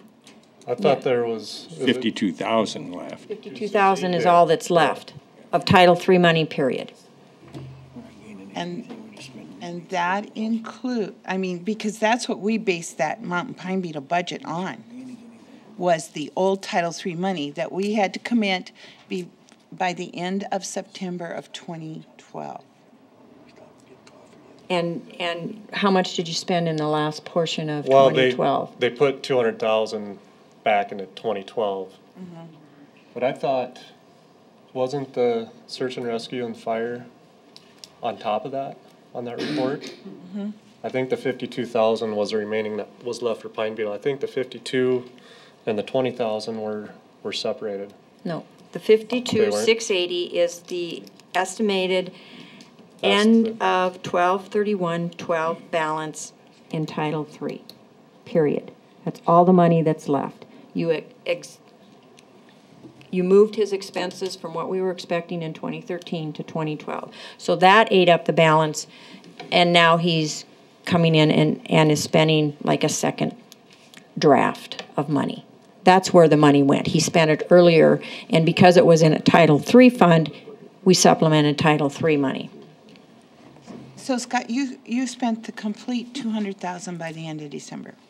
I thought that you did not. No, I didn't. There was a carryover there, and I thought it was at 5268. Mm-hmm. That's a carryover. So the money, the 200,000 that we transferred to 2012. Yeah. So he didn't spend the full 200. No, but the cash that we were using, the revenues that we were using to support 2013, he spent in 2012, except for the 52,000. So, somebody tell me, how much have we spent totally? Where are we at? I mean, it seems to me we're just, here's a blank check. Go fight pine beetles, and I'm not sure we're gaining anything by spending another $500,000. From September 1 to today, we've spent $189,000. Oh, we spent more than that. From September 1 of this 2012 to how about now, last year? Going back to the previous last fall, we probably spent $300,000. Above the 100 or including the 189? No, that's above. So, but that would have been part of 2011 and part of 2012. Yeah, it's split. It gets confusing because that bug flies in September and goes over the end of our budget year. It can get confusing. And I think that was why you were concerned and wanted that 200,000 moved. At the time, that was kind of the advice we were getting. We got about 6,000 trees marked left to be cut from what we cut, and we can leave them. I mean, no saying that we have to. That's the 300-foot buffer that we did adjacent to the private lands. And then included in that is the 3,200 that Nyman contributed, the 50,000 that they wanted to see in the timber sale. So I would say at least we got to do that, what we agreed to do that 3,200 in the timber sale. But that money's there. That's not in the Title III. Mr. Chairman? Julie, then, so when we set this budget of 504,000 for 2013, I guess this is just a mountain pine beetle budget, is that correct? Yes, that's just mountain pine beetle. Okay, when we set that at 504,000, we were figuring 211,000 of Title III funds to support that. Was all the rest of it then out of general? It wasn't addressed. Anything over what was available in the Title III, which he submitted a budget for of... 252 originally coming out of Title III, and then it was changed at like one of the last budget hearings, and 211,000 was coming out of Title III, and then 60,000 was coming out of general, which at the time I didn't have budget support from it. We were hoping Title II dollars would come through, but only got 1,400, and then now we got this 50,000 from Nyman, but that's... And the general fund, 60,000, was pulled from Title III because we thought we were going to get a federal grant, and that hasn't shown up. It's the Title II. Yeah. But 211 and 60 and 50 still doesn't add up to 504. The 504 isn't in 2011's budget. I just prepared this based off of from what you've indicated to Scott to do for 2013, what his total budget would need. When I did the budgets in the past, I would kind of do it for that control period from September 1 to March 1. So that's what I did for 2013, not addressing the fall of September because I knew there were some unknowns out there, possibly legislation, possibly the bugs crash, and we don't need to do as much. So it's tough. How much is the 2013 budget that we have approved so far? 211 and 20 in Title III monies, and 60,000 in general, unsupported in general. So I asked him so I could show you what expenses you needed if you proceed on the path that you are, how much you would need to find cash for in 2013.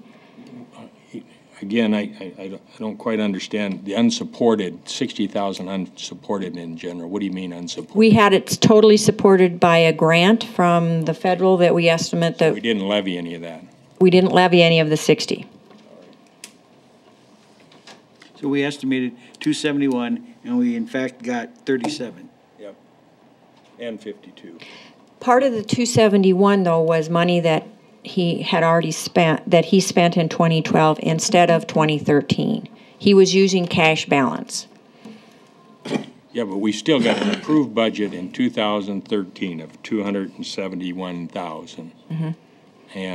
And we've got, and we supported that budget out of the 211 Title III and the 60,000 that we thought was going to be a grant that hasn't come. Hasn't come. So now we've got $271,000 in this budget, and we actually have $139,000 to support it.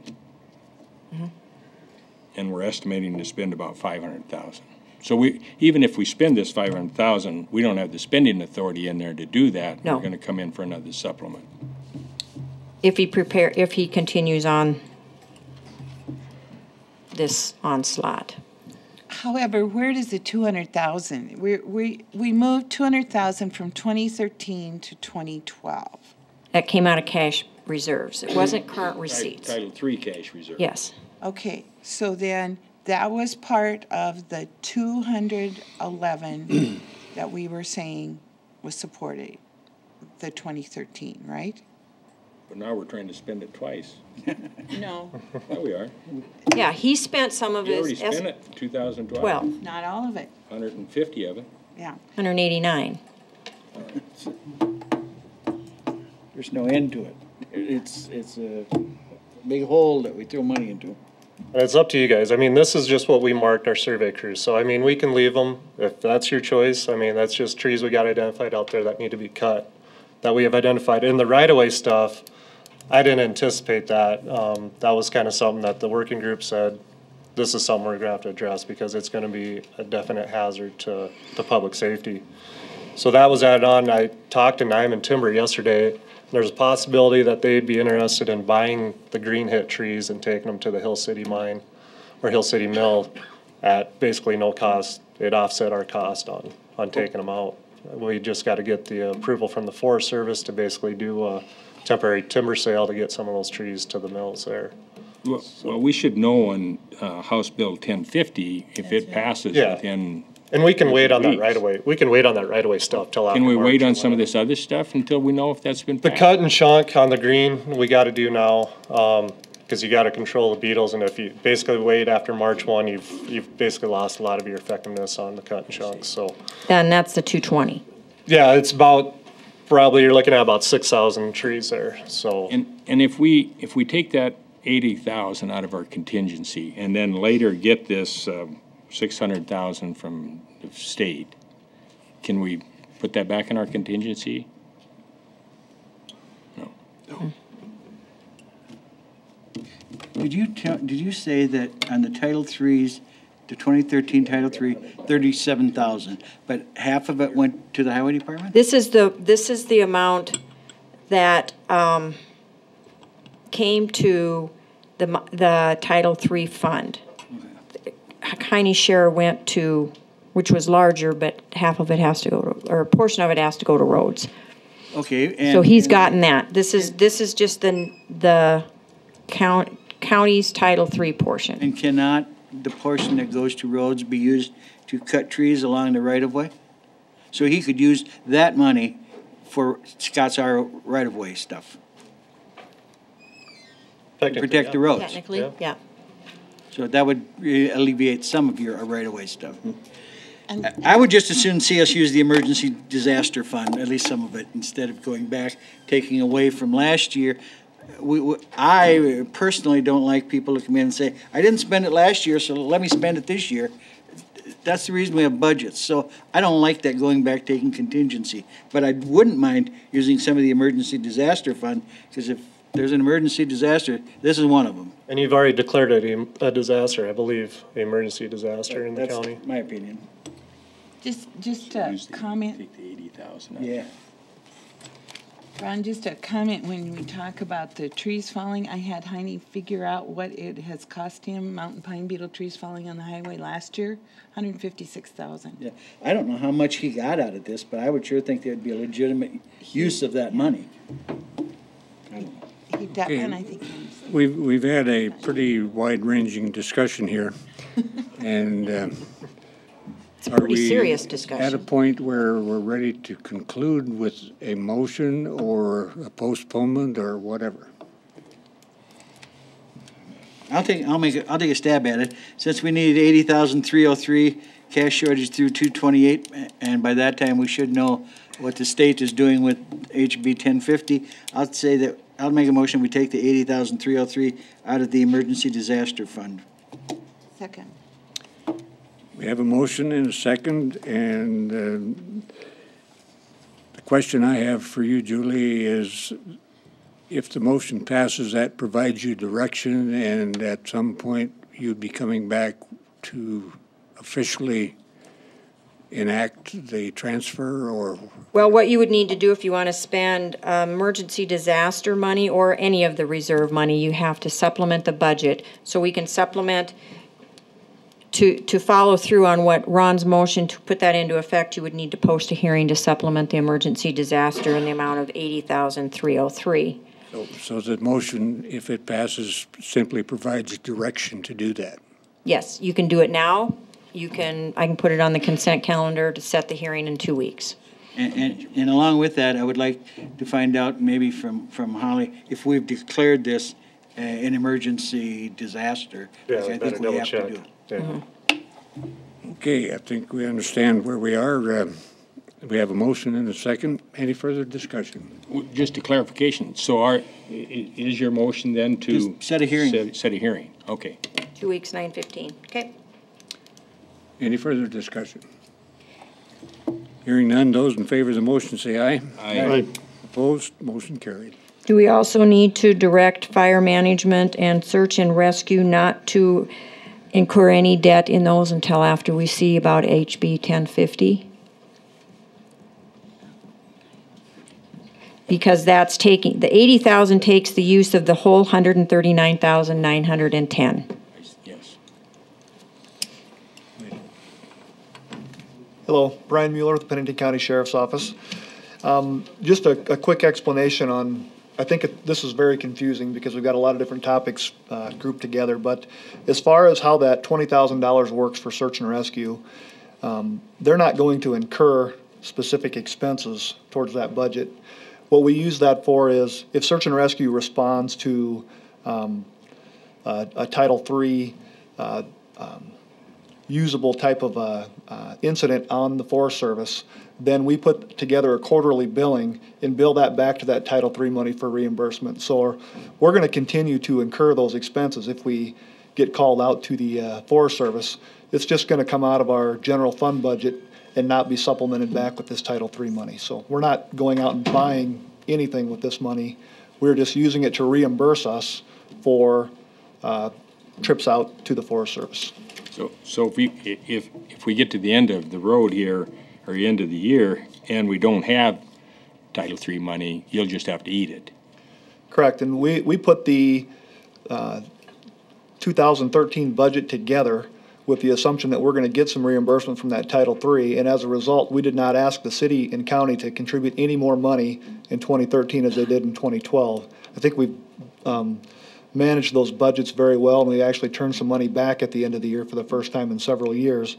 If we're not able to do that, you know, if we have a year on the forest like we had last year, we're going to probably spend all that money and have to come up with a way to pay for some of those expenses someplace else. Okay. Any other questions or comments? Dennis?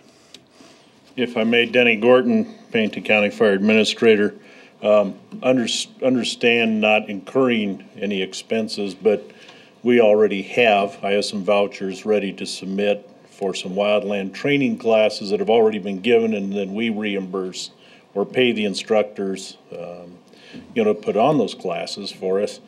We also have the, excuse me, the midwinter muster coming up in 2 weekends away, of which we'll have 3 or 4 wildland classes in which we again reimburse the instructors. So I'm not saying we can't do it, but what I would be willing to do to help clarify this or make it a little simpler is we'll take those expenses out of our county fire budget for now, and then I guess depending on how all this shakes out in a month or 2 months or 3 months, then maybe if you'd be willing at least come back and let me make a presentation or a proposal to you to, I don't even want to use that supplement word, but you know, just let us look at it, and we'll take it out of our fire budget at least for right now, if that's well. And you know, it's great to supplement these budgets, but you always got to have some funds to get the supplement too, and so yeah, you can sure come back, but I just don't know where we're going to get the money. Well, absolutely. And if the money, there's a lot of money that we were anticipating receiving that we're not receiving, and frankly, the way we've always run these budgets in the past, if you anticipated you were going to get money from this source and it doesn't come in, well, then King's X, you don't have a budget to spend.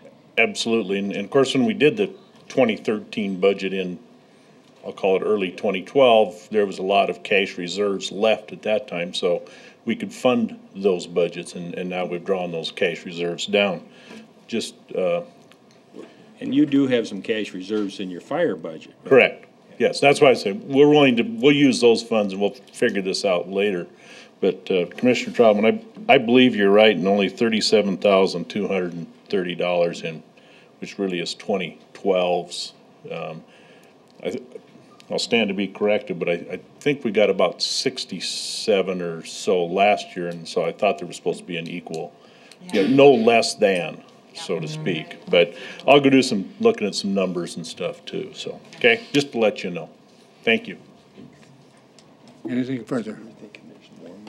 I think if we have a couple more meetings like this, we'll be ready to do the budget.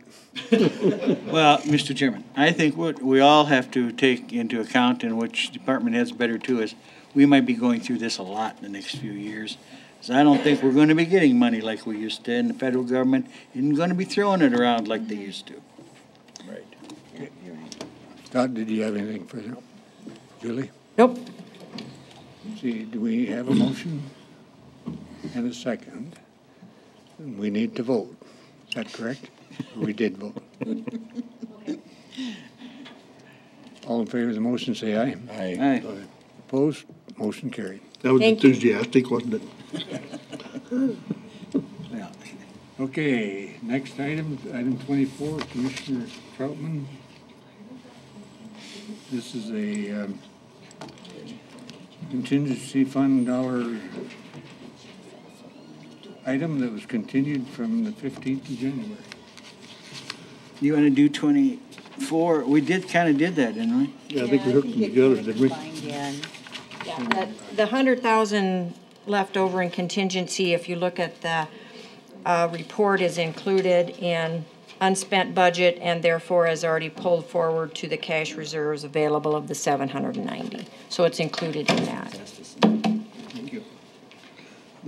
Items from the chair, I don't have much at this point, but there was an evacuation or a fire alarm on the 29th of January that was responded to in a rather fragmented way as far as evacuating the courthouse.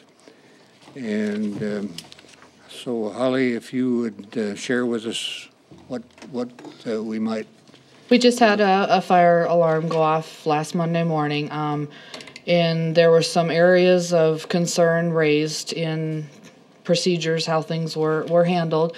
So I just wanted to make the board aware and ask that we schedule this on our next meeting agenda to address it and prepare a plan to move forward to correct some of those issues. Okay. Any comments or questions? That's all I have at this point in terms of items from the chair. And we're a little beyond 10:30, but we're ready to convene as a Board of Adjustment. Do we have a motion? I'll move to do so. Second. Motion and a second to convene as a Board of Adjustment. All in favor, say aye. Aye. Aye. Opposed? Motion carried. Good morning, Dan Jennison, Pennington County Planning Director. Item A is a variance request for Tim and Vicky Griffin. This is to reduce the minimum required side yard setback from 25 feet to 6 feet in a limited ag zoning district. If the county board approves this variance request, staff would suggest that 2 conditions be added. It's located at 5245 Power Street, located off of West Highway 44. It includes it is on a 1.5 acre parcel, currently zoned limited ag. It is for the construction of a detached garage or pull shed on the west side of the property. Dan, turn your machine on, would you?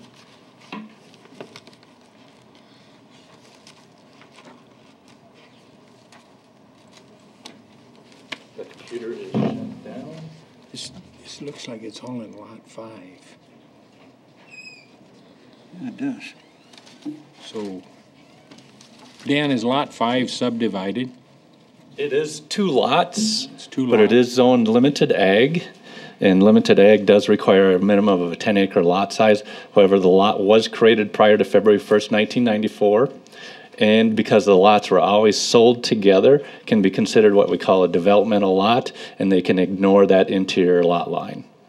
So the lot line the lot line between the 2 lots, we can act like it's not there. And so the pull shed will come close to that lot line, or it could even straddle that property line. The applicant owns all of lot 5. Yes. Well, no. He owns the east half.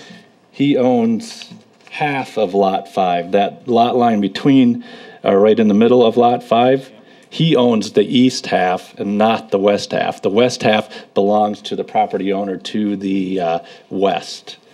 He owns Lot 6 and the east half of Lot 5.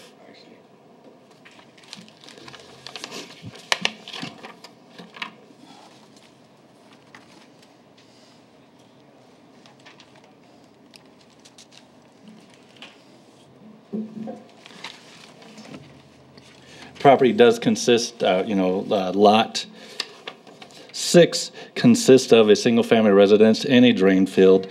The east half of Lot 5 is currently vacant. That is where he wants to build this pole shed, and 6 feet from that lot line dividing the east half and the west half. I did take some pictures of the property. It is relatively flat. It does slope down to West Highway 44. He has done some dirt work already on the property where he'd like to build it. However, it does appear that with a little more excavation work, he could build it that would allow him to meet the required setbacks on the property, which is 25 feet. The other thing that they could do is replat Lot 6 and make it bigger, couldn't they? Bring it over. They could, but they don't even have to do that. Currently, it acts as one lot already because of the developmental lot status. They can ignore that lot line between the east half of Lot 5 and Lot 6. That lot line basically doesn't exist. Why don't they move the shed over 6 feet from that? Which they could. It doesn't exist, and have the 24 feet on the side, his neighbor and his neighbor. Which they could. It would take a little more excavation work and a little more dirt work in order to move it further to the east. Or if they rezone this to suburban residential district, residential, then they don't have to deal with 8 feet of it. That's correct. Were all of these proposals that Don's talking about presented to the applicant? Yes.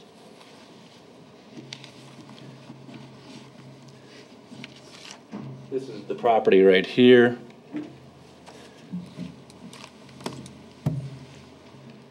This doesn't work. This is the east half of Lot 5. This is Lot 6. This is the current location of the house. It's right in here where he'd like to build the pole shed. And that's where he's done the dirt work, is right in this area. It's 6 feet from this property line.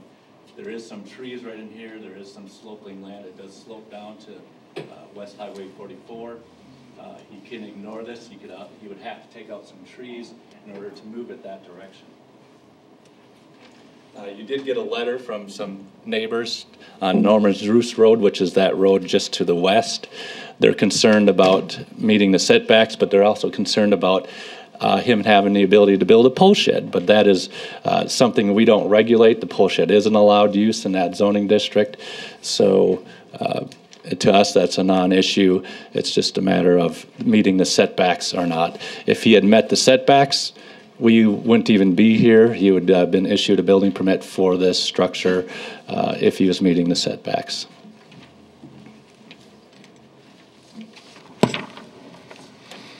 We have additional pictures. This is taken from the east side of the house, looking at the house itself, looking down Power Street, looking directly to the east of the property. And this is the very south end of the property. The Highway 44 is down below the hill.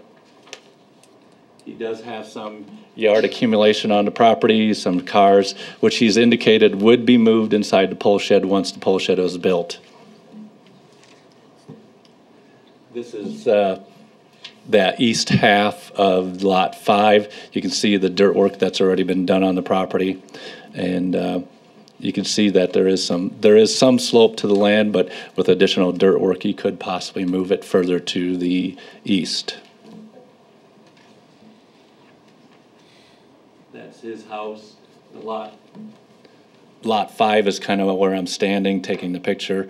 Lot 6 is where the house is. And you can see the trees kind of is more or less where the lot line that we can ignore. So he could move it further to the east. Highway 44 is kind of in the background, but down below the hill.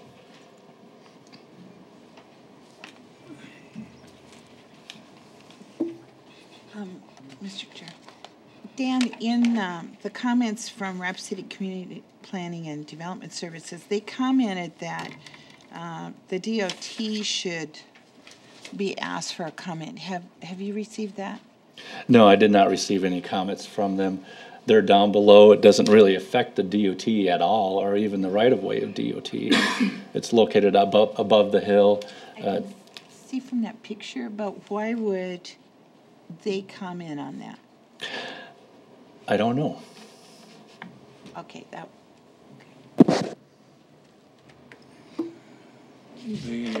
So, go ahead. If this was rezoned as suburban residential, would a pole barn still apply? Yes, he could still build the pole barn. He would be allowed to have an 8-foot setback from the property line to the west. So where in that picture, Dan, would you say the lot line between 5 and 6 is? My guess would be probably just this side of the trees, spruce trees, right in. I think it's about right in here.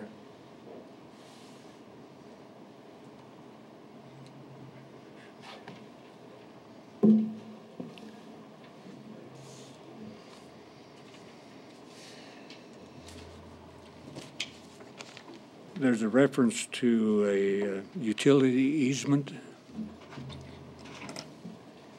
Where is that in relation to lot lines and that sort of thing, or do you know? Well, typically utility easements in newer plats are 8 feet on either side on all sides of lot lines, but this, I did not see any utility easements on this lot. Well, in the text here, it says Black Hills Electric recommended a utility easement be provided. It would be on the exterior lot lines and not within that, not on the lot line between lot 5 and lot 6.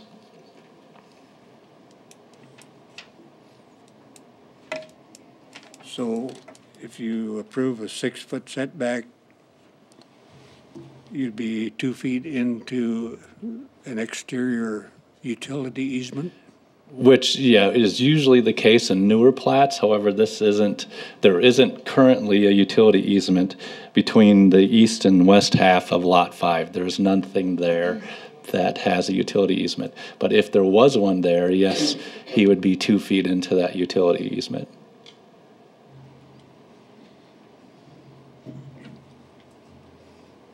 Any other questions or comments?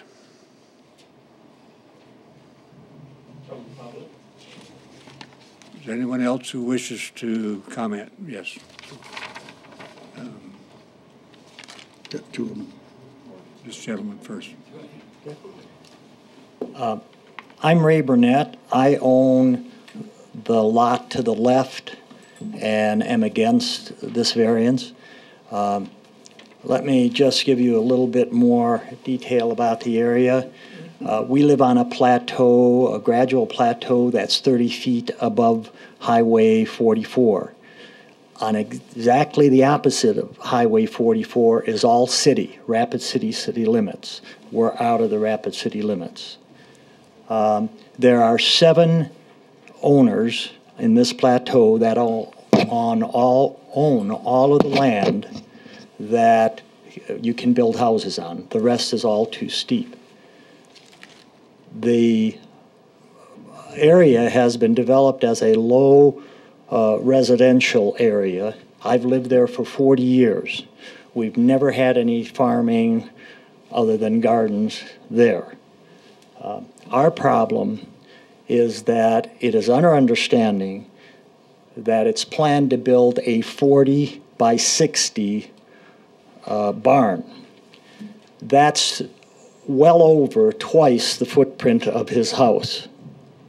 We only have 2 garages that are separate from their homes, and all of those garages are built in the same style as the homes. Our homes range in price from $350,000 to $600,000. If we get a pole barn built behind my house, 40 by 60, it's going to downgrade my property. It's different than anything that we have there. The other thing that I'm bothered by is why does a person who is in a one-family dwelling need a pole barn that big? That's all. Thank you. Good morning. I'm Timothy Griffin, and give you the history of when we purchased the property. We are in the upper end of that price range. I had talked with Walter Lindeman. He was the previous owner, and he told me there were no covenants, restrictions, or anything on this property, and that a pole barn or machine shed, as it's called, is able to be built. Now, we do have a snowplow boat. I've got 3 cars. They all run, but I wanted them inside because they're antique, so that I could start, restoring them slowly. And we'd checked with several people before we got into this. Just Mr. Harms was our neighbor. He actually developed the Harms addition there. And he said that'd be a great idea and was pretty, positive about the whole thing. And we've talked about it for almost 3 years. What we were doing, I've got disabilities that won't allow me to get underneath cars or do anything anymore. So what I try to do is get my kids to come help me. If I can put just a small lift in there to lift the cars, then I can get underneath and teach them about auto mechanics and things like that and pass on some of my skills. I don't have any ability to work because I can only go a few hours at a time, and then I have to go lay down, take OxyContin. The thing is, when we started it, what we wanted to do, we moved from a house that had a 6-car garage down to this 2-car garage, and we kept all the items in the 6-car garage for quite some time until we got the property ready to sell our previous one. And then we had to move all this stuff over, and we moved it over with intent to build this barn right away. We tried camouflaging it behind this huge row of hedges between the house and the hedges so that only we would see the stuff. And we're waiting to try to get it so we can put the cars, the boat, snowplow that we've got for area, because we can't get anyone to plow our roads anymore. And they've told us they declined to do it any further. And that's why we wanted to build this in the first place. Now, I went with estimates from 3 different facilities, and all 3 of them had told me there was a 10-foot setback in the county, and I went with their word on that, and unfortunately they were wrong. Finding out a little bit late, but what we want to do is, you can see the stands of trees on each side, and we tried to move it down out of the gaps so that we wouldn't obstruct the view as much and keep it as far away from the general area around there that would obstruct views. And what we wanted to do was we were trying to follow all the rules, and then when I had to go out of town twice in past months for 3 weeks at a shot each time, and I asked my wife, make sure that they've got a permit before they did it. That's when all this issue came up, that the guy had actually got too close. He got within the 10 feet after he was supposed to keep it at least the 10 feet he said he would. Another problem we had with that is a lot of the lot lines that it shows on the aerial maps and stuff, they superimpose over them, are not even correct. For instance, if you look at the one, yes, where it shows it coming way out from my house there, it actually goes between, let me try to step and show you here.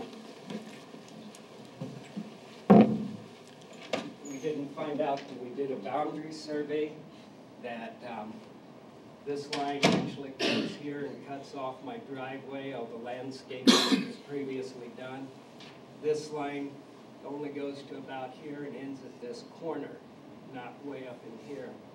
And then when it comes down, it's narrower and the property gets wider on lot 5 as it goes down. And that's where we were trying to measure the setbacks. If we move it forward and reach the 25-foot setback, we're going to change quite a bit of the view in the area that we were trying to obstruct with trees. It also requires us to take out some of those pine trees that we were hoping would be used to further camouflage the building as much. And once we had Askelin Ditching come up, and he had worked with Jason Boyd, who is building the actual structure, to try to determine the best location for it with the existing slope and everything else. It ended up with about 5 foot of fill dirt at the back end, which was a little more than we wanted to do, but when he tried it with less, he was 30 inches off grade.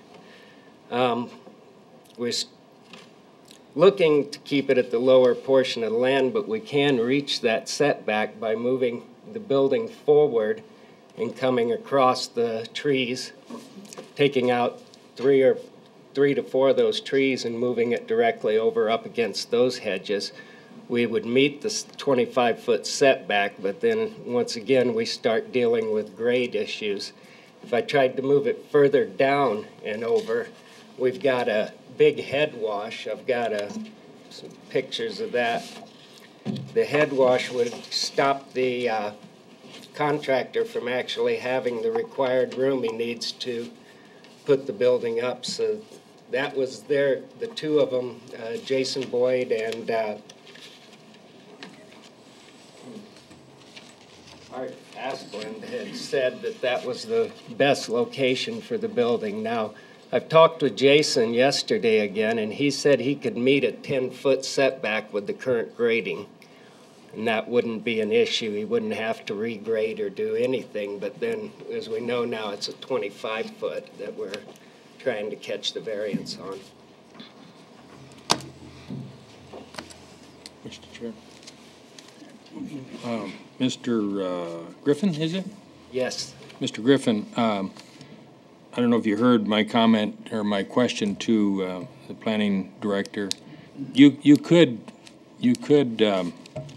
request this to be rezoned to suburban residential, and then the other thing you could do is alleviate that inner lot line, and now all of a sudden your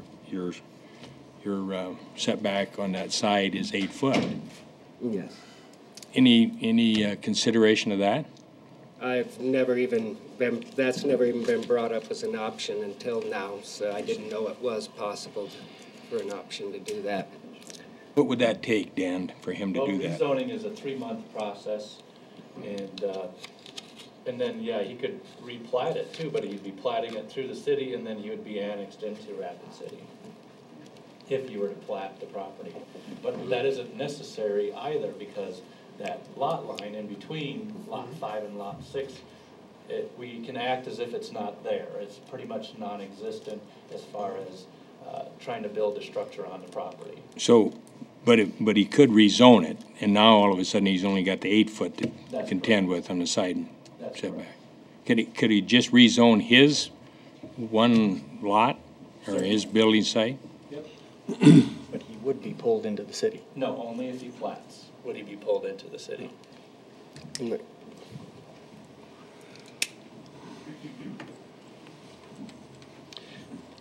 So, Mr. Chair, Dan, what you're saying then is he could rezone those 2 lots to suburban residential.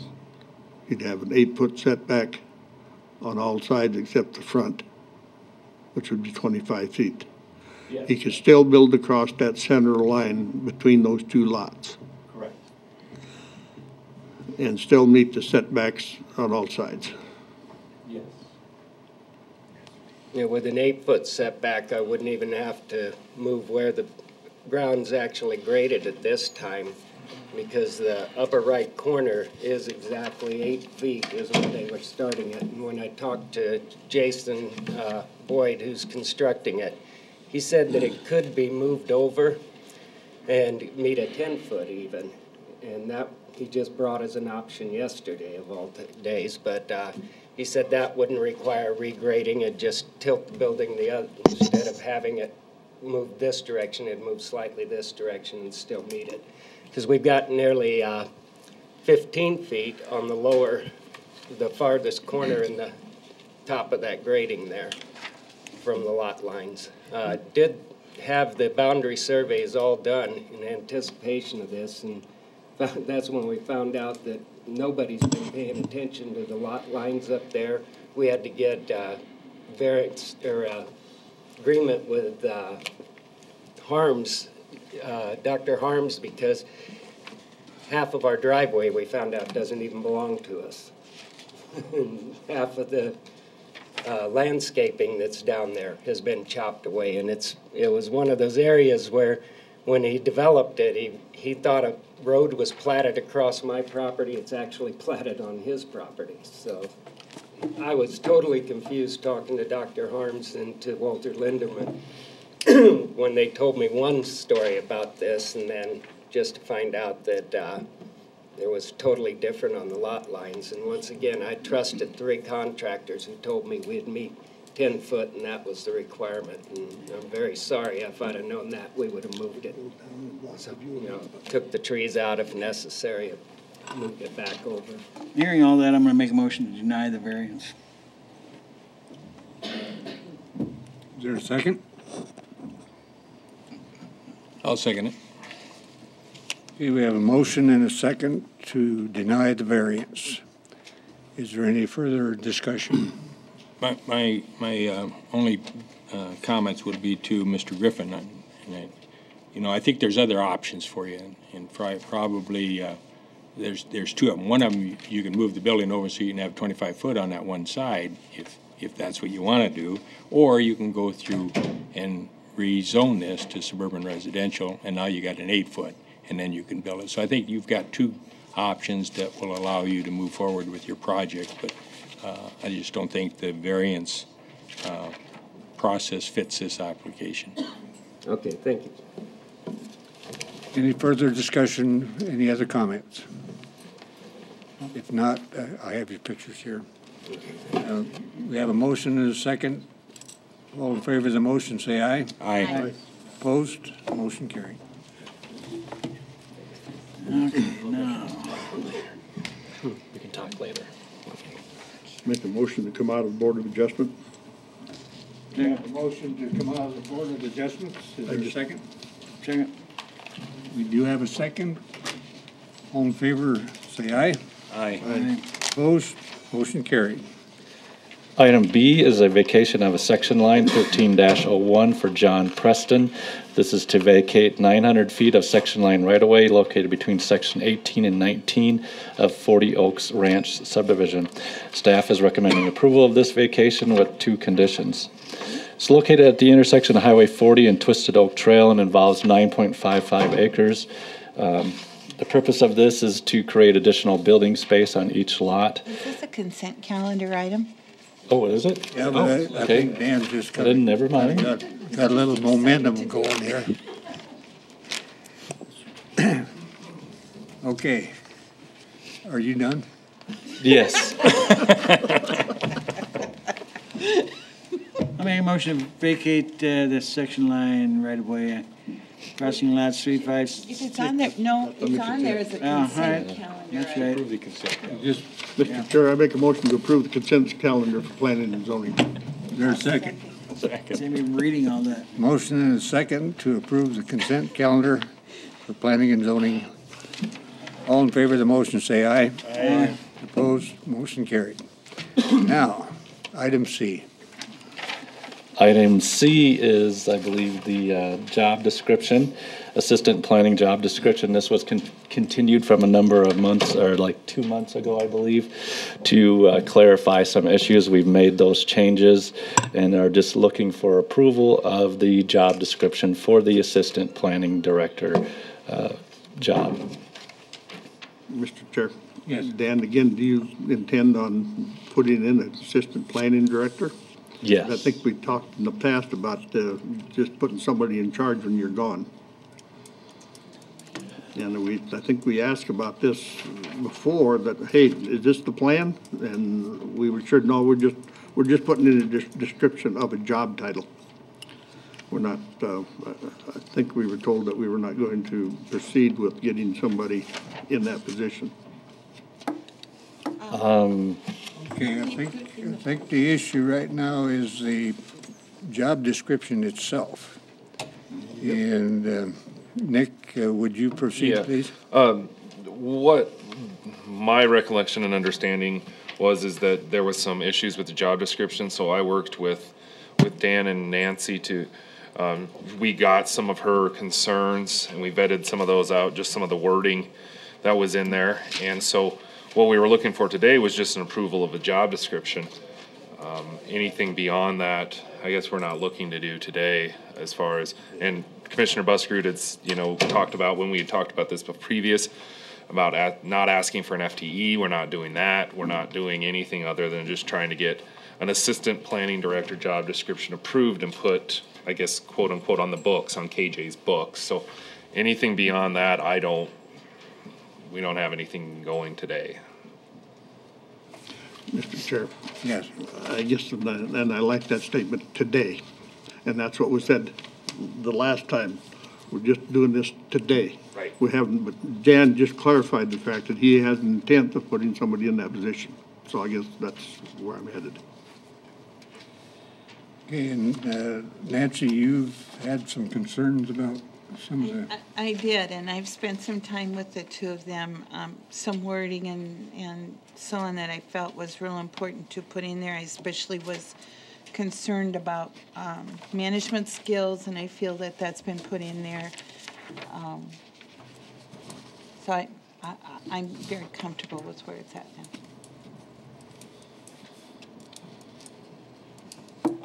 Okay, any other comments or questions? Did that comfort rise to the level of emotion? Okay, yeah. I will move to accept. A motion or emotion? Emotion. I'll move to accept this assistant planning director job description for planning and zoning department. Second. Motion and a second to accept and approve the assistant planning director job description. Any further discussion? Hearing none, those in favor of the motion say aye. Aye. Opposed? Motion carried. Thank you. I make a motion to take a 5-minute or 10-minute break before we go on to 27. Which did you wish? 10? Second. You going to supplement it from last hour or this hour? I don't like supplements. The Pennington County Commission meeting back to order. And the first item as we resume is the Spring Creek Watershed and Implementation Project and the report of the project presentation. And just to set the stage and clarify, this project presentation will be done uninterrupted. I will accept no comment or questions during that presentation. Brittany. Good morning. I'm just going to start. I'm going to do a brief background, just a refresher real quick. Basically, the project area is about over 90,000 acres. Public lands cover about 85%. The city of Hill City is the primary urban area in the watershed. There are many types of activities in and around the watershed. Silviculture, which forest management efforts have increased significantly due to the mountain pine beetle in that area. Recreation, Sheridan Lake is the largest lake on Black Hills Forest, National Forest property. Tourism, actually the Park Service estimates about 2 million people visit Mount Rushmore every year. DOT has indicated that a majority of those people go through the city of Hill City. They did have a count from last year or the previous years. There's about 7,000 cars that go through Hill City every day. Residential, Hill City's population has increased about 46% from 1990 to 2010. Of the private lands that are in the watershed, about 38% are zoned residential or commercial. And then agriculture composes about 62% of the lands, private lands. So what are the Spring Creek water quality concerns? Fecal coliform, E. coli, temperature, sediment, and nutrients. There's livestock, wildlife, septic systems, and recreation, and of course the mountain pine beetle. Fecal coliform and E. coli are typically found in the intestines of warm-blooded animals. That's used as an indicator for other pathogens and viruses. And the standard that was written to protect immersion recreation actually, that standard, the 235 per 100, is actually the E. coli standard. The fecal standard is 400 CFU per 100. So the project structure, just a little background, the project sponsors are Pennington County, the South Dakota Department of Environment and Natural Resources, and the EPA. We have several co-sponsors, the Black Hills RC&D Conservation District, West Dakota Water Development District, the City of Rapid City, City of Hill City, South Dakota Game Fish and Parks, Black Hills Fly Fishers, the NRCS, and Forest Service, and the School of Mines. Originally, the previous board had set up an advisory group to help with some technical recommendations for the project. It was composed of 3 watershed landowners, 1 private organization, and 10 local agencies. We do have a contract project coordinator, RESPEC. Justin is our project coordinator. And then the project is to consist of 5 segments. So with that, I'm going to hand it over to Justin. He's going to do some background on some accomplishments in segment 1.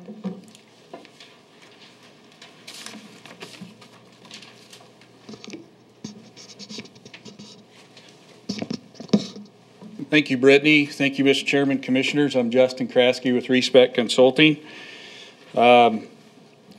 We were hired by the county to do 3 things: public outreach, some planning documents, and work with landowners within the watershed on best management practices, and also conduct some water quality monitoring. So that's what I want to cover during my part of the presentation today. As you can see, we've had numerous meetings of the advisory group over the last couple of years as part of segment 1. In addition to that, we've held 3 public meetings in Hill City and 2 tours with a number of people attending. RESPEC, the county staff, and NRCS has met with over 200 property owners within the project. We do have a project website, springcreekblackhills.com, where we have a number of information, or a significant amount of information on there. That website gets about 70 visitors per month. We also have completed 3 direct mailings to over 100 or over 1,000 residents. Specifically, the county board has approved 24 project agreements. 12 of those projects have been completed during the first, or segment 1 of the project. There were 7 on-site wastewater treatment system projects or septic projects that have went in, and then 5 riparian or stream livestock water projects. The total cost of those were $85,000. Specifically on that riparian or grazing projects, 9 acres of buffers were installed along Spring Creek or tributary, 19 acres of access control, either for wildlife, livestock, or people, or mowing. Once you stop mowing, you need to do some pest management, and the landowners have done that. Also, they have installed 480 feet of willow vegetation and 1,000 feet of fencing. The on-site wastewater treatment systems that went in, 3 holding tanks were installed as part of segment 1, and 4 conventional systems. A big part of segment 1 was water quality monitoring. The county, School of Mines, and RESPEC, and some volunteers collected over 613 samples at 28 sites in 2010, 2011, and 2012. There it kind of breaks down by the year, how many samples and how many sites were monitored. In that, a total of 20 monthly ambient samples were done primarily by the county and the School of Mines, and then 16 storm events were sampled by RESPEC and the School of Mine personnel. What we looked at during that water quality monitoring was 19 parameters, both field and at a local certified laboratory. Mainly what we were interested in was fecal coliform bacteria, E. coli, enterococci, total suspended solids, total phosphorus, and nitrate nitrogen. We've compiled and quality assured and quality controlled all of those water quality data results and have given that to your water protection coordinator. There's about 5,375 records within that spreadsheet. These are the water quality monitoring sites. As you can see, some of the upper site that we have up here is right below Medicine Mountain Scout Ranch, and the lowest site that we looked at during the initial year was down at near Stratable, down towards the Spring Creek Lost Zone. The 2011, we concentrated mainly from the Scout Ranch here to Sheridan Lake. The different symbols indicate ambient sampling sites versus storm event sites and ambient, and we also did some in Hill City, we did some storm drain monitoring last year, and I'll go over those results. We'll also have the state DNR sites and USGS gauge sites on there. Let me jump into some of the water quality results. This is a time series of the data for fecal coliform bacteria at what we call SPC 500, but it is the monitoring site just above Sheridan Lake, just above Calumet Road at the USGS gauge station. Just want to point out that we've got storm samples in the red triangles, we've got ambient samples in the black squares, and this is the state water quality criterion for fecal coliform bacteria. So in 2010, we had 2 storm samples that exceeded that criteria. The rest of them were below. In the parentheses, you'll see the date of the sample and then also the concentration of that sample for fecal. As I jump to 2012, this was last year's sampling results. We had 4 storms that exceeded the criteria, and we had 2 ambient samples, one July 19th and one August 29th that exceeded their criterion. This is a box plot graph of the monitoring site just above Sheridan Lake. The box plots represent the 25th to the 75th percentile. The red lines within the box plot represent the median, which is, we tend to display that for bacteria instead of the average because it gives you the central tendency of that data. The green line again is the state water quality criterion for fecal. And then down at the bottom is the month. And here highlighted in the red box is the percent of the samples that exceeded their criterion. So from May, we had 50% exceedance of the criterion, all the way to September, where we had 0% and 75 in July. Their criterion is only applicable from May through September. This is the fecal coliform bacteria results split out between the ambient sampling and the storm, and then all together. And this is, again, the amount that exceeded, or the percent exceedance for the storms and the ambients. We had 20% exceedance during the ambient conditions, and we had 60 during the storm.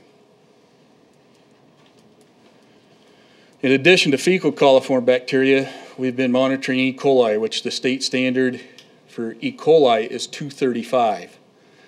The green line represents a criterion again. In 2010, we had 3 sites for storms that exceeded that state criterion. In 2011, at the same site, we had an ambient that approached but did not exceed, and we had 3 storms that exceeded. And in 2012, for E. coli, at the site above Sheridan Lake, we had 2 ambients, 345 and 770 in August and July, and then 4 storms that exceeded the state water quality criterion for E. coli. Here's again the box plot by the month for E. coli at the monitoring site above Sheridan Lake. The criterion starts in May. As you can see, the range of data does hover around or just below the criterion within that. Down at the bottom, we had a percent exceedance of E. coli standard at 50 in May, and at 67 in July, and 63 in August. This is the E. coli for 2010, 2011, and 2012. All of those samples split out by ambient and storm. We had 14 ambient samples, and 14% of those exceeded the E. coli standard, and 71% of the storms exceeded that. So overall, as we take a look, this is a table of all of the sites that we sampled through those 3 years on the project.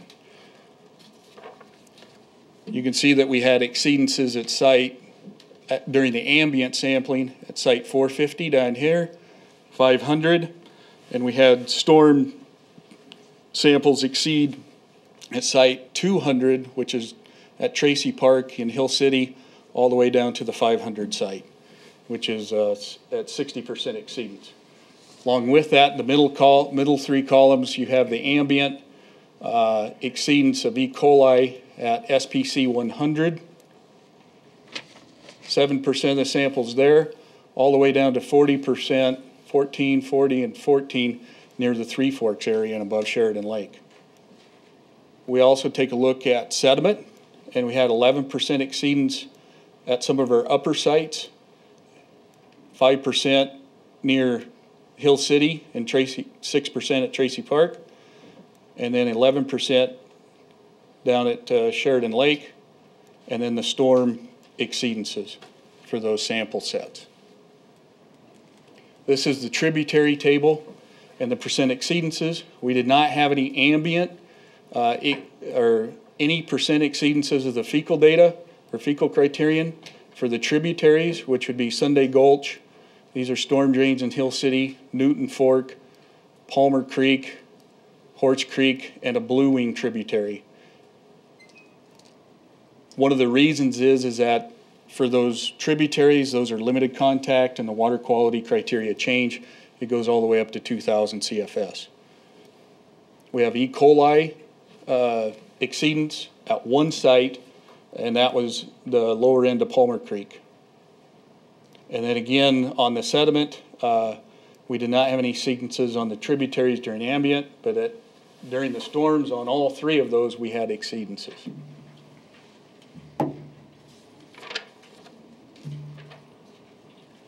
So along with water quality, we've developed on-site wastewater treatment management plans and recommendations or alternatives. The School of Mines has finished their stormwater management plan, and we're working on, or we've completed a draft for the watershed implementation plan that we'll provide to the county. This figure here is just a figure map of the age or the permit year of the septics out there, to give some idea on where the new ones have been installed and where the old ones are located at. This is an ownership layer. The gray area indicates private land with federal land as the darker green. This is a map of the drainages that were modeled as part of the stormwater plan for Hill City and the watershed by the School of Mines. So with that, segment 2 is focused on, again, the monitoring, riparian, and stormwater, along with some forest stormwater and lake projects that Brittany will be talking about or presenting in the other agenda items. Thank you, Mr. Chairman.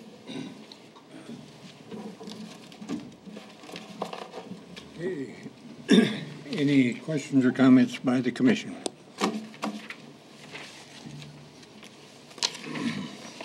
I would have a question.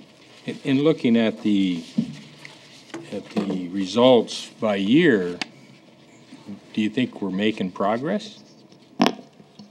We've, Mr. Chairman, Commissioner Holloway, we've sampled 3 very different years. 2010 was very wet. We had a lot of moisture and discharge within the watershed. 2011, I think we'd characterize as perhaps a more normal year, and we didn't see too many exceedances. Last year was, as everyone knows, was probably one of the driest ones on record in some of the areas. We do not have enough data to say that we've made progress regarding the water quality in this project. Some indications I've looked at some water quality data. The City of Hill City's treatment plant that they've installed, I think, has made some improvements at the downstream water quality monitoring site. And certainly landowners downstream would indicate or would agree with that also.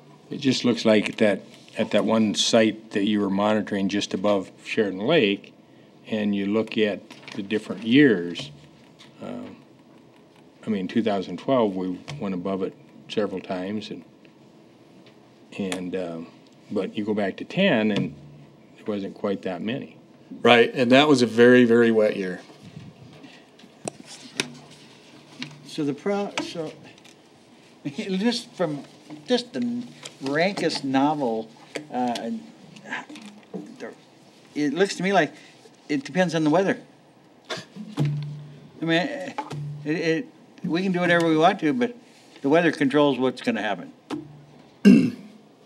Mr. Chairman, Commissioner Buskerud, I would agree to a point. However, I think the ambient will tell you those types of conditions that exist that the standard is in place for. And the standard is in place for human contact immersion recreation.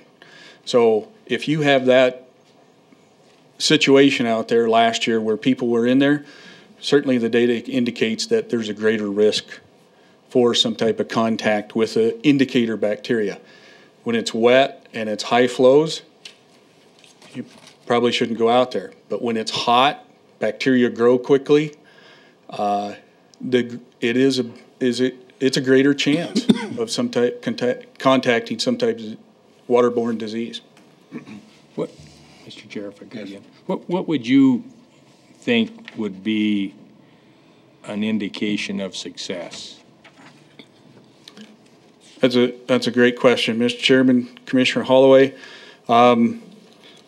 Certainly to have the areas monitored to be under the criteria that the South Dakota Department of Environmental and Natural Resources has for listing as an impaired water body.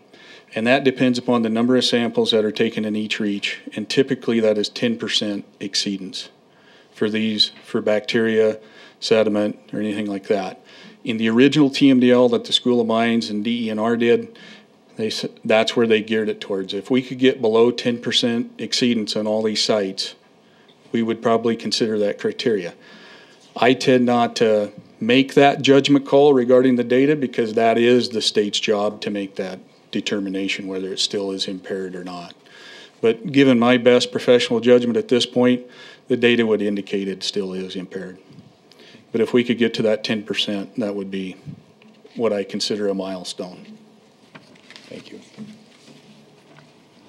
Any other comments or questions? This is an informational report. It requires no action. As I understand it, it now is placed in the hands of the state DENR.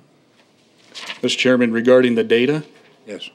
That is up to the commission to release that data. So we do need a motion to direct the disposition of the data or not? I was of the understanding it was informational only, but somebody clarify for me. I would say. Need a motion? Well, the presentation was basically just for information. I actually just got the spreadsheet of the data this morning. I mean, as far as the data sending to DENR, typically with all of the reports and everything, with the 3 reports that we have, the deliverables, it's essentially a deliverable. You know, we have the project had the data and then the 3 reports. So we'll probably just submit all of that to DENR at one time. And however you choose to do that, if you choose to say we accept it and we want as it is, I mean, they're in draft forms right now. So, I mean, I haven't even had a chance to look at it.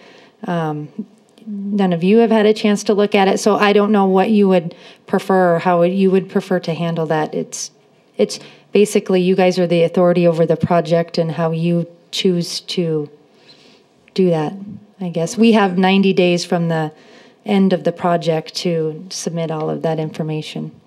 So, as I view it, no one except you folks, the people that did the work, have any technical position to differ with what the report says, where the dots are, and above and below the line, and all that sort of thing. So, from that standpoint, the completed report obviously should go to whoever's the project is being done under or under whose authority. So whatever needs to be done to move that forward, I think we should do it. So tell us what we need to do. I'm not sure, was it on the agenda? We'd probably have to put it on next agenda. I think, Mr. Chairman, Brittany, I think it's already in the agreement that you've entered into with DNR to provide that data within 90 days of the end of the project, which was December 31st, 2012 for that segment. So if you need, you're just following through on the agreement, if I understand that, as part of that agreement, just like any other report. I don't have the agreement in front of you. I can just trust what you're saying. That would sound appropriate, so it's a matter of the office just simply sharing it. It wouldn't take any additional. We submit other reports to that in accordance with that agreement. Okay. So do we need to take any action or not? No. Okay. Any other questions or? Any other questions? Okay, we'll go on to item B. Mr. Chairman, did the audience have a chance to ask any questions, any comments? Maybe the public?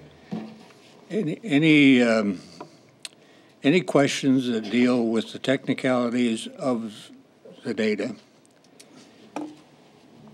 I would consider to be unsupported by paralleling tests, so I would view them as argumentative and would have no bearing on the outcome of this meeting. I would merely like to know what criteria they use in putting this test in the ambient tank and this test in the storm water tank. You can ask them that privately. You folks, the referee. You do not have the floor. You can ask that privately, and we'll go on with the meeting. I object.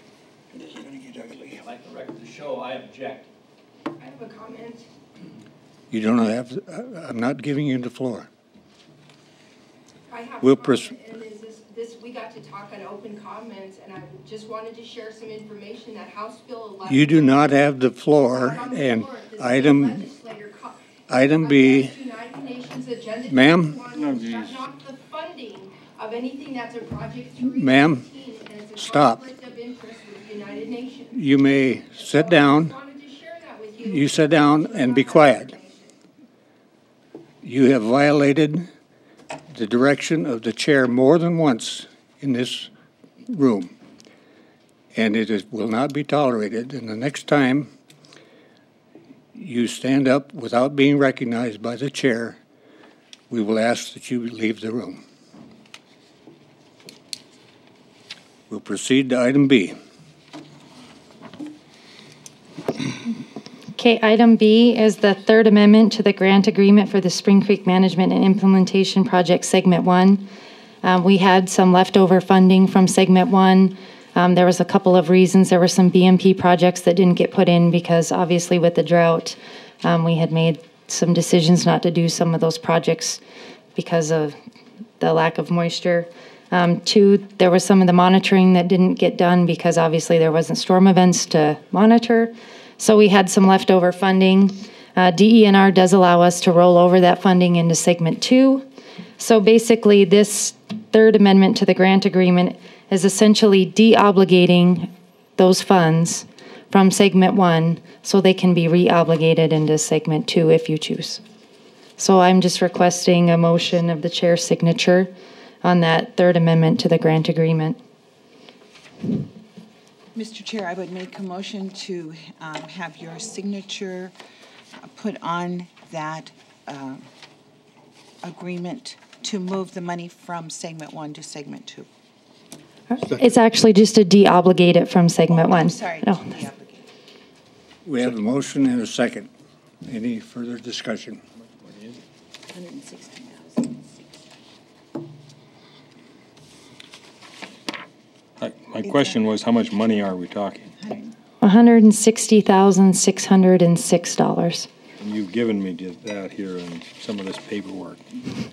Yeah, it's actually, it's in, on the amendment agreement, is under that section, it says, whereas the sponsor has submitted requesting the de-obligation of the remaining funds. Yeah. First page down. Right here. Down in here somewhere. No. So I'm just Would you come up here and show me where it's at? This third amendment.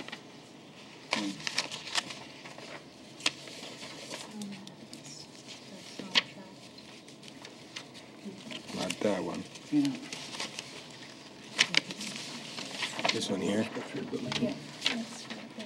It'd be great if you would number these so it correlates with what you're talking about on the agenda in the future. Thank you. Any other questions or comments? We have a motion and a second. All in favor of the motion, say aye. Aye. Opposed? Motion carried.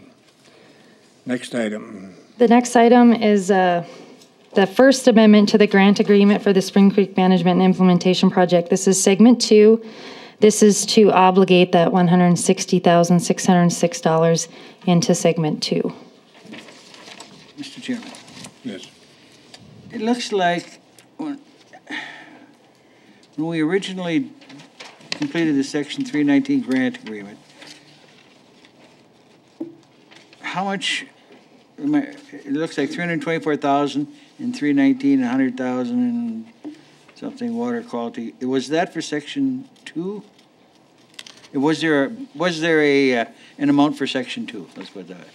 Yes, and I don't remember that exact amount, the original amount for segment 2. The original amount was $450,000. And that you thought was the budget at that time, $450,000. Yes, when we. So what are you going to do with the other $160,000? That's actually. We keep moving money ahead. Well, if we didn't spend it, let's spend it next time around. I don't. Either we had a budget or we don't have a budget. Sure. There was a few projects, BMP projects, that did not get completed. In the next agenda item, there is a line item to use some of that funds to allocate to do some of those projects that were not completed, that were approved but were not completed in segment 1. Okay. So they were approved projects that didn't get done. In segment 1. Well, a portion of it. Some of it, in the budget tables, we have allocated it towards more BMP projects. There are some other public outreach and project management, and then some additional water quality monitoring. It's on this sheet. So we're expanding the project. Essentially, yes, because there will be more BMP projects. And what's a BMP project? Best management practices, the riparian and on-site wastewater treatment systems. The government gives us money and we got to make sure we spend it.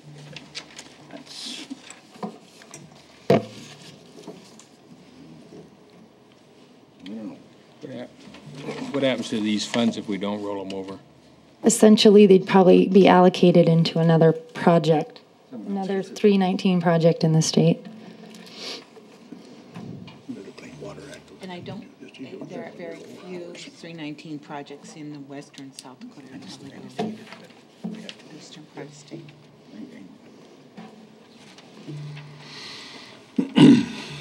Any other questions or comments on item C? Do we have a motion? To approve those? Yeah, the motion to approve the chairman's signature on that first amendment of the grant agreement to the Spring Creek Management and Implementation Project Segment 2.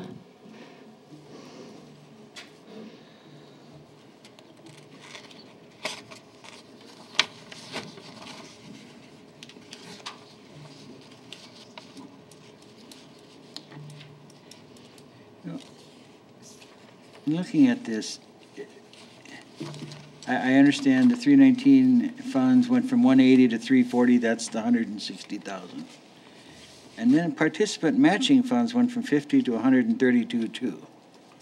Correct. Anytime that we have grant money that rolls over, there has to be at least a 60-40 match.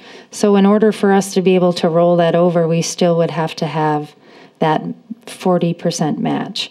So with those BMP projects moving over, they will still have anywhere between 30% to 50% match. So we had to account for those additional projects and then the landowners match to those projects or the water quality monitoring into the sponsor match to that.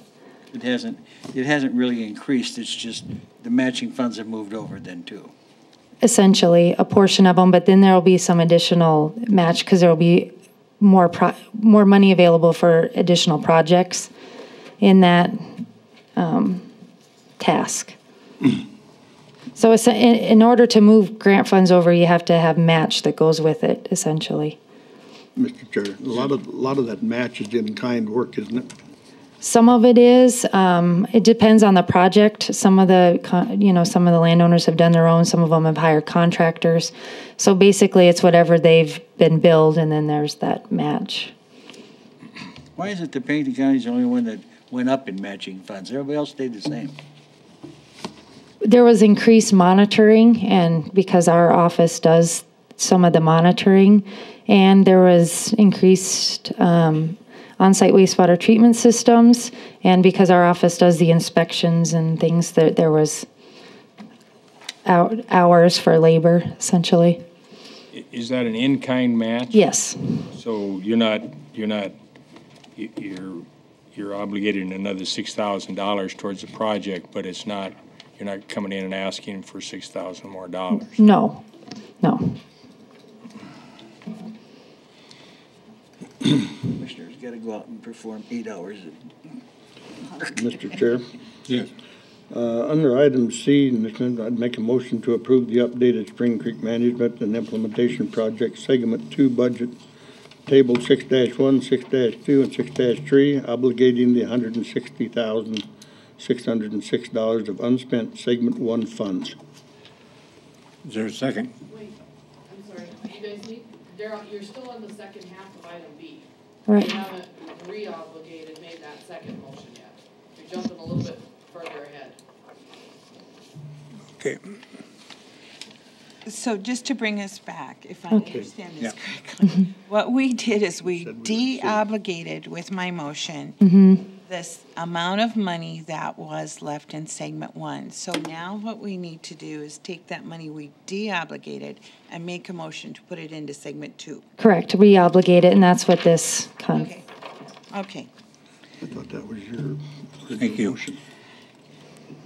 So I would make a motion to allow the chair to sign the first amendment to the grant agreement for the Spring Creek Management and Implementation Project, Segment 2. Is there a second? You don't want the money to go forward? I'll second it.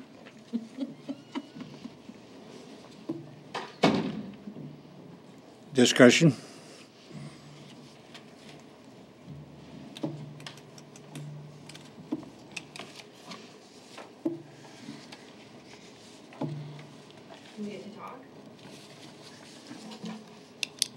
You have the floor.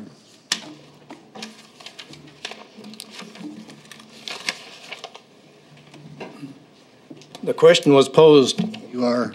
I'm George Farabee, and I wasn't going to give my name until Jay Alderman gave his name, but since I want to talk, without having to sit down, without talking, I'll go ahead and give my name. My name is George Farabee, and I'm probably as well known as Jay is, but the question was asked about spending the money somewhere else. Right here in our backyard, our only very own backyard in your district, we have an impaired creek called Lower Rapid Creek. It's impaired. Let's do what we can to get that money diverted to our other side of, or, you know, I consider that the front yard up there. This is the backyard. Just take care of the backyard. Spring Creek is not impaired. The reason I asked the question about exceedances, what's ambient to me may not be ambient to you. What may be a storm. We have gully washers and other prairie as well as the hills. I can drive down the road 2 miles and it can be just as wet as can be and I can be dry. I'll almost bet you, if you look at the records, the rainfall records, for the July and August of 2012, that this fellow said were ambient conditions, and I understand ambient means no rain, appreciable rain. That's my understanding. Okay, I'll bet you'll find that fellow right there lives on Palmer Creek. I'll bet he had some rain that day, and that rain fits. What do you have to offer in terms of the direction for the county? I'd say let's give up this hoax. Let's give up this hoax and go take care of Lower Rapid Creek. It's been impaired for years. Is that your point? That's my point, yes, and thank you. Thank you. Thank you. Okay.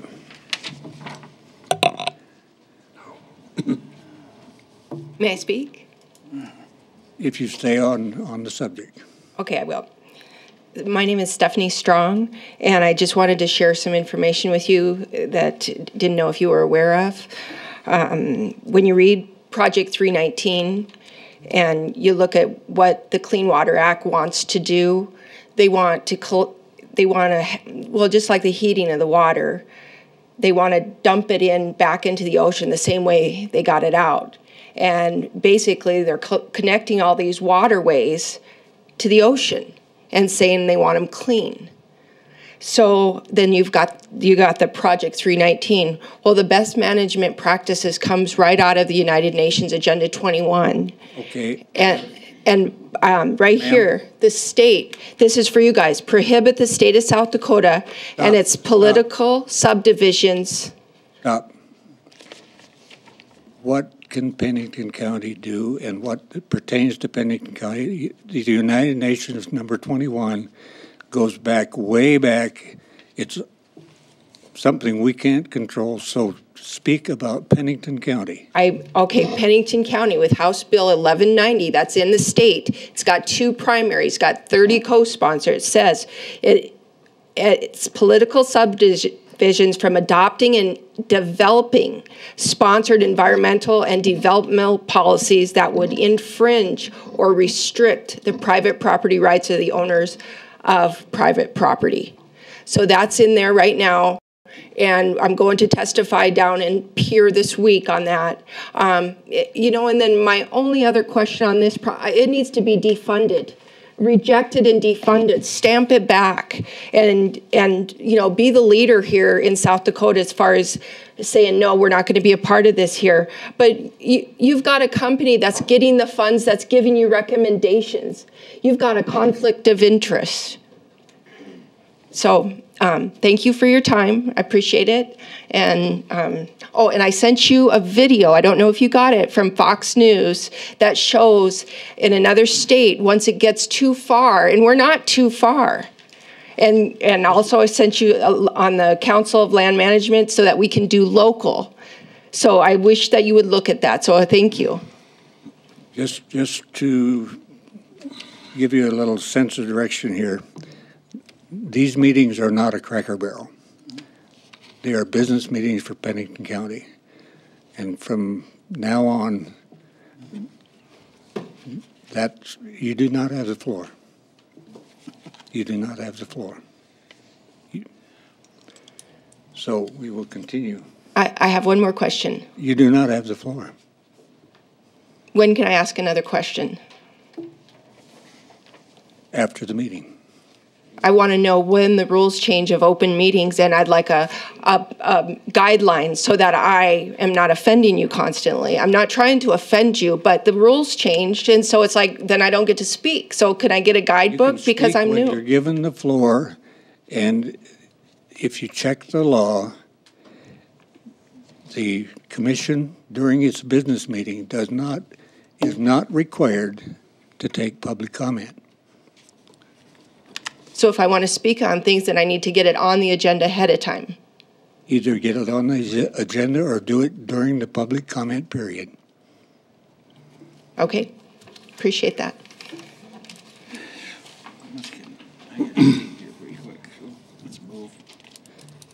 Okay, let's get back to the business at hand. I believe we have a motion and a second on the floor. Yes. We do have a motion and a second.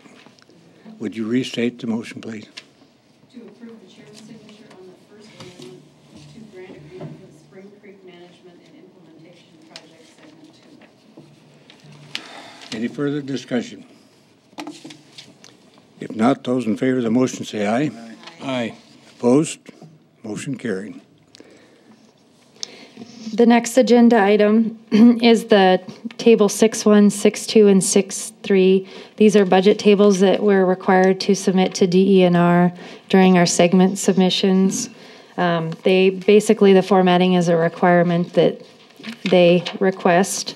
And that we had to, because the funds were deobligated and reobligated, we had to redo the budget table showing the reobligated funds.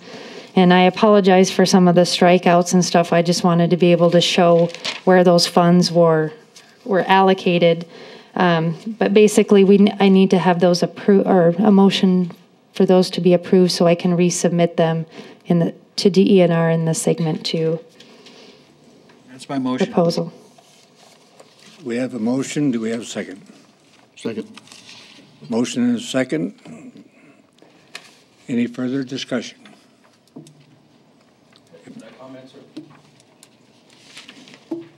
Come on up.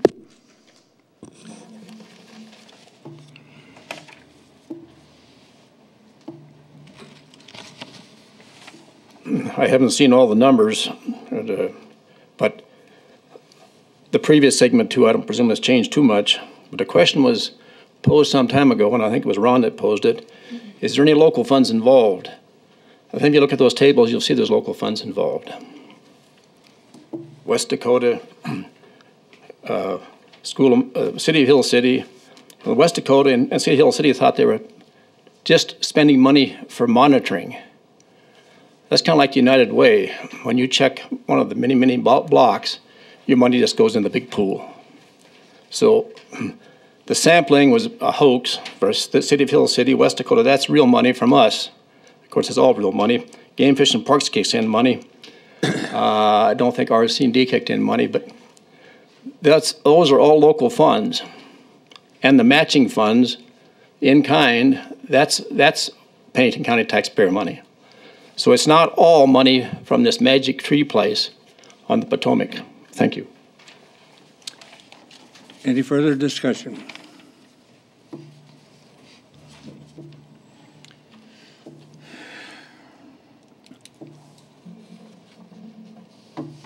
We have a motion and a second. All in favor of the motion, say aye. Aye. Opposed?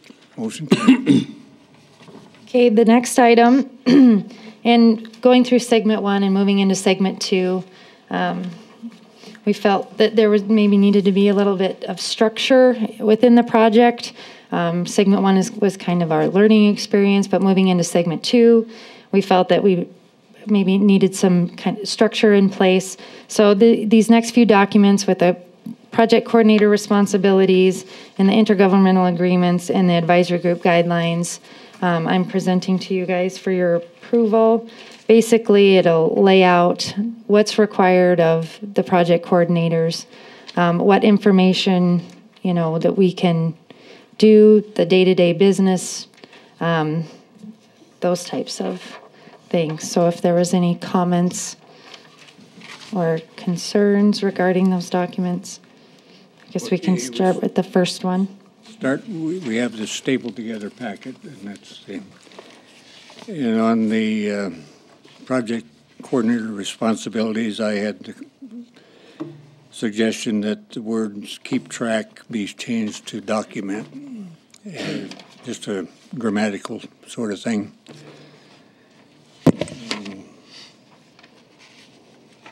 Nothing. I just have a question. What, in this project coordinator's responsibility description that you've written out here, what's different with this than what's been happening in phase one? Typically, you know, if there was any question about what we needed to bring in front of the board, things like that, it was never like clarified if we had to, you know, typically when we do our vouchering system and things like that. No, the question is, the things that are written here, sure. Is this any different than what you've been doing?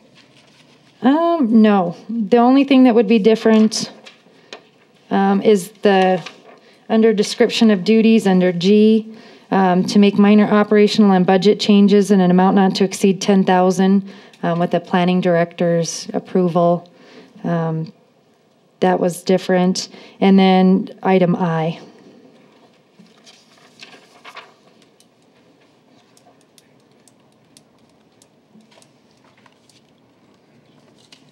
Okay.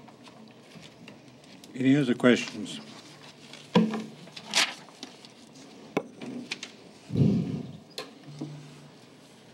Mr. Chair? Yes. I'd make a motion to approve the project coordinator responsibilities form and that's presented with the changes that you recommended.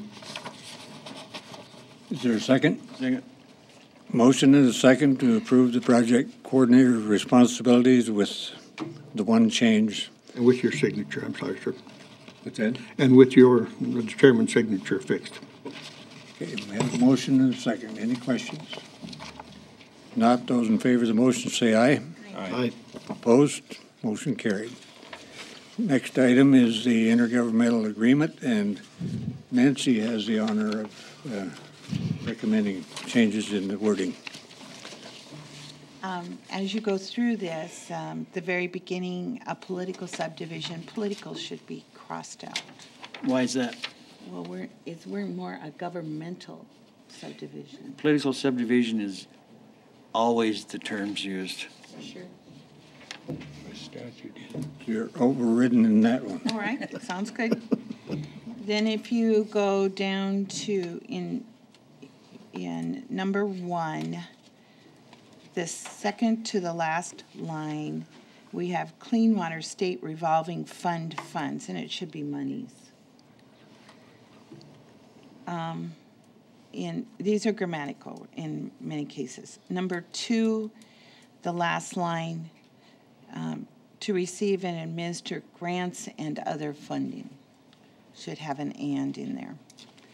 Number 6, I think that the complete statement, the second statement, should be struck.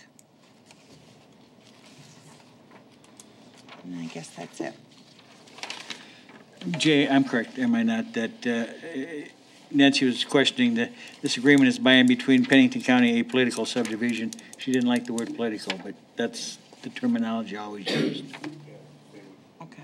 We are a political subdivision. I know that's been standard language from before even you were. Okay. And it doesn't mean politics, it means.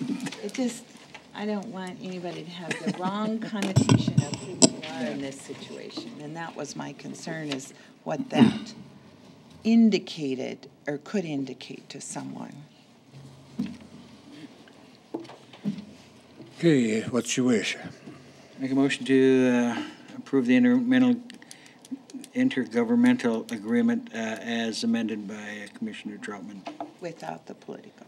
Without the political change. Okay, Karen, do you have those? Okay. I'll second that motion. Do we have a second? Second. Motion and a second. And a picture signature, I presume. Yep. All in favor of the motion say aye. Aye. Opposed? Motion carried. Next item. The, excuse me, the next item is a Spring Creek Watershed Advisory Group guidelines.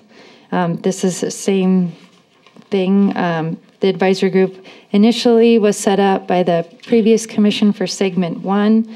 Moving into segment 2, we actually technically don't have an advisory group. It was set under segment 1, so moving into segment 2. We felt like this was an opportunity to like set some structure for this advisory group so they kind of knew what their expectations were. And maybe what your expectations of them would be. So this basically is just a set of guidelines to go by as far as. Mr. Chairman. Yes. Under authority, hey Jay, under authority it says the advisory group is not a public body and has no authority under South Dakota statutes or Pennington County ordinances, which I would agree with the no authority. But I'm not so sure that it doesn't fall under the open meetings laws. You know, those they have been changed here lately, and I don't know if it would be or not. So, do you have any? Were there meetings of the advisory group? I mean, it sounds like it's not a public body. I'm not so sure if it's not a public body nowadays. I know a lot of committees that we form are now considered public bodies and subject to the open meetings laws. I'm not sure about this one. Mr. Chair? Yes. If it's, even, and I agree, Commissioner Buskerud, and even if it's not, it's no more than right that those meetings be open to the public. And I don't know exactly the purpose of that statement. I mean, I think that's true that they probably have no authority under South Dakota statute. I think that's what they were getting at is they're an advisory board only, but There's some criteria I haven't looked at. I haven't either. I think there's a bill being bandied about in Pier right now, even making that with some more changes in it to make it more open meeting-y. So before we really need to get that straightened out, I think. Is there any problem with bringing this back another time? I don't have any issue with that. And typically for these meetings, just we post the meeting dates on the website. We've never had them closed, so. I understand that. All right. But the need for this to be approved today is not pressing? No, I mean, if you need to change this, we would like the advisory group to meet sooner than later. If you so choose to have advisory group, we actually don't have one for segment 2. There's no one appointed to it at this time, but we could bring it forward if there's language changes that needs to be corrected, of course. Do you have any? So will we advertise for members again, or what? They got a list of them, they appoint the members for segment 2.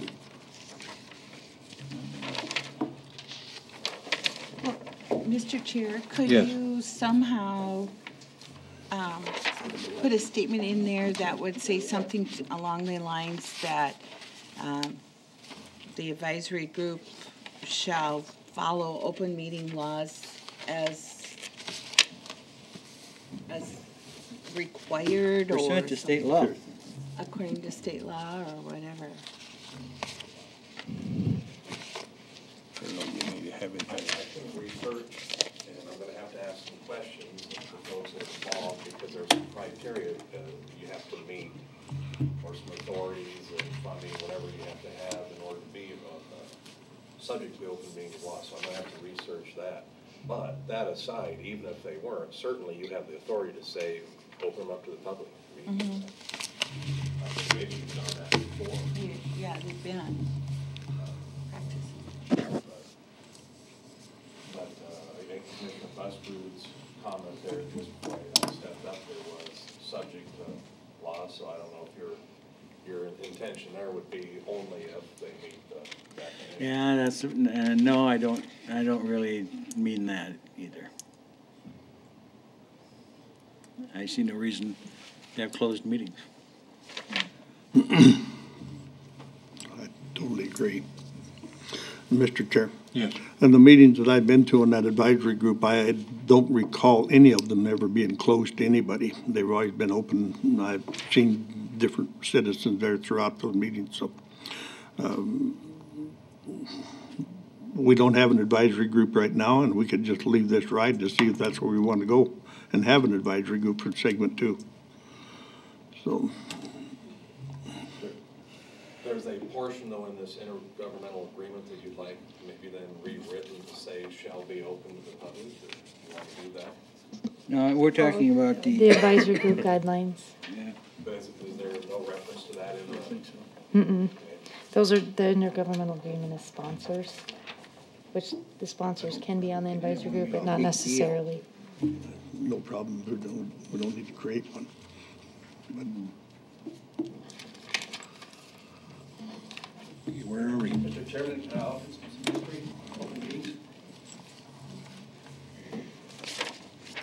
Come on up.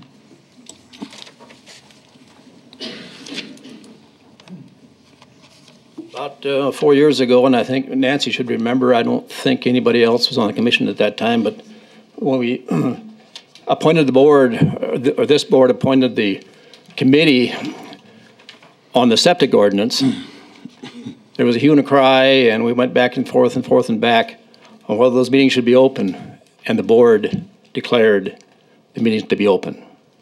So that's the history of this board, and not you folks, but the Board of Commissioners, Pennington County. And I might suggest that you might be getting the cart a little bit ahead of the horse. These intergovernmental agreements, some of the folks may not necessarily sign on to these things. And if they don't sign on to your agreement, can they then become part of your advisory group? Specifically, West Dakota. West Dakota, I don't think as it stands, and I can't speak for them anymore, but we talked about these issues some time ago, and we made, West Dakota, I say I'm not on the board anymore, but they or anybody else, a governmental entity, may not sign on. That's very possible, okay. Yes. Thank you. I'll make a motion to continue the advisory group guidelines for 2 weeks to get a ruling from Jay on, and some different language on authority. Is there a second? Second. And I guess the other thing is, do we need to advertise for board membership appointments? I see we do have a list of a whole bunch of people, or maybe you've done that. We did do that, didn't we? Yes, we did the last time, that it was continued indefinitely, so, I mean, we can always open it up if you would like to. Not if you've done it. The last time was when? When? It was the end of last year when we kind of stepped back. It was September, and I'm not, end of summer, beginning of fall, somewhere in there. I don't know the exact. I'm not, I think, no sense spending money to advertise if we don't have to. Okay, we have a motion and a second. Any further discussion? Not, those in favor of the motion say aye. Aye. Aye. Opposed? Motion carried. So item G is redundant. Well, essentially, it probably needs to be continued because it's, if we don't have advisory group guidelines or have decided to have an advisory group, it's probably premature to appoint people, so. We have a motion to continue it. I move to continue it to the next meeting in 2 weeks. Is there a second? Second. Mr. Chair, just a question on that. As it relates to those other agencies having a representative on the committee, do we get names from them? Typically, in the past, they have essentially sent Is the it hit people. and miss on who they want to send then? It's been consistent, essentially, through the group, but we have let that organization determine because, they have other projects maybe in the area, and that person, like the Forest Service has a person that works in the watershed, so they send that person. At least for my part, I guess, I'd like to see staff check with those agencies and see if they have a name to put behind their agency. Okay. Or even if they had two names, one as a primary and one as an alternate. Okay, certainly. Okay, we have a motion and a second. All in favor of the motion, say aye. Aye. Aye. Opposed? Motion carried. Thank you. Thank you. Committee reports. We'll start start with Vice Chair Nancy, so she can get her tablet No, out. she's getting her, uh-oh, we're in trouble. Well, you guys are gonna have to use these one of these days. I'm willing to get into the electronic world, but not the pink electronic world. You don't want pink.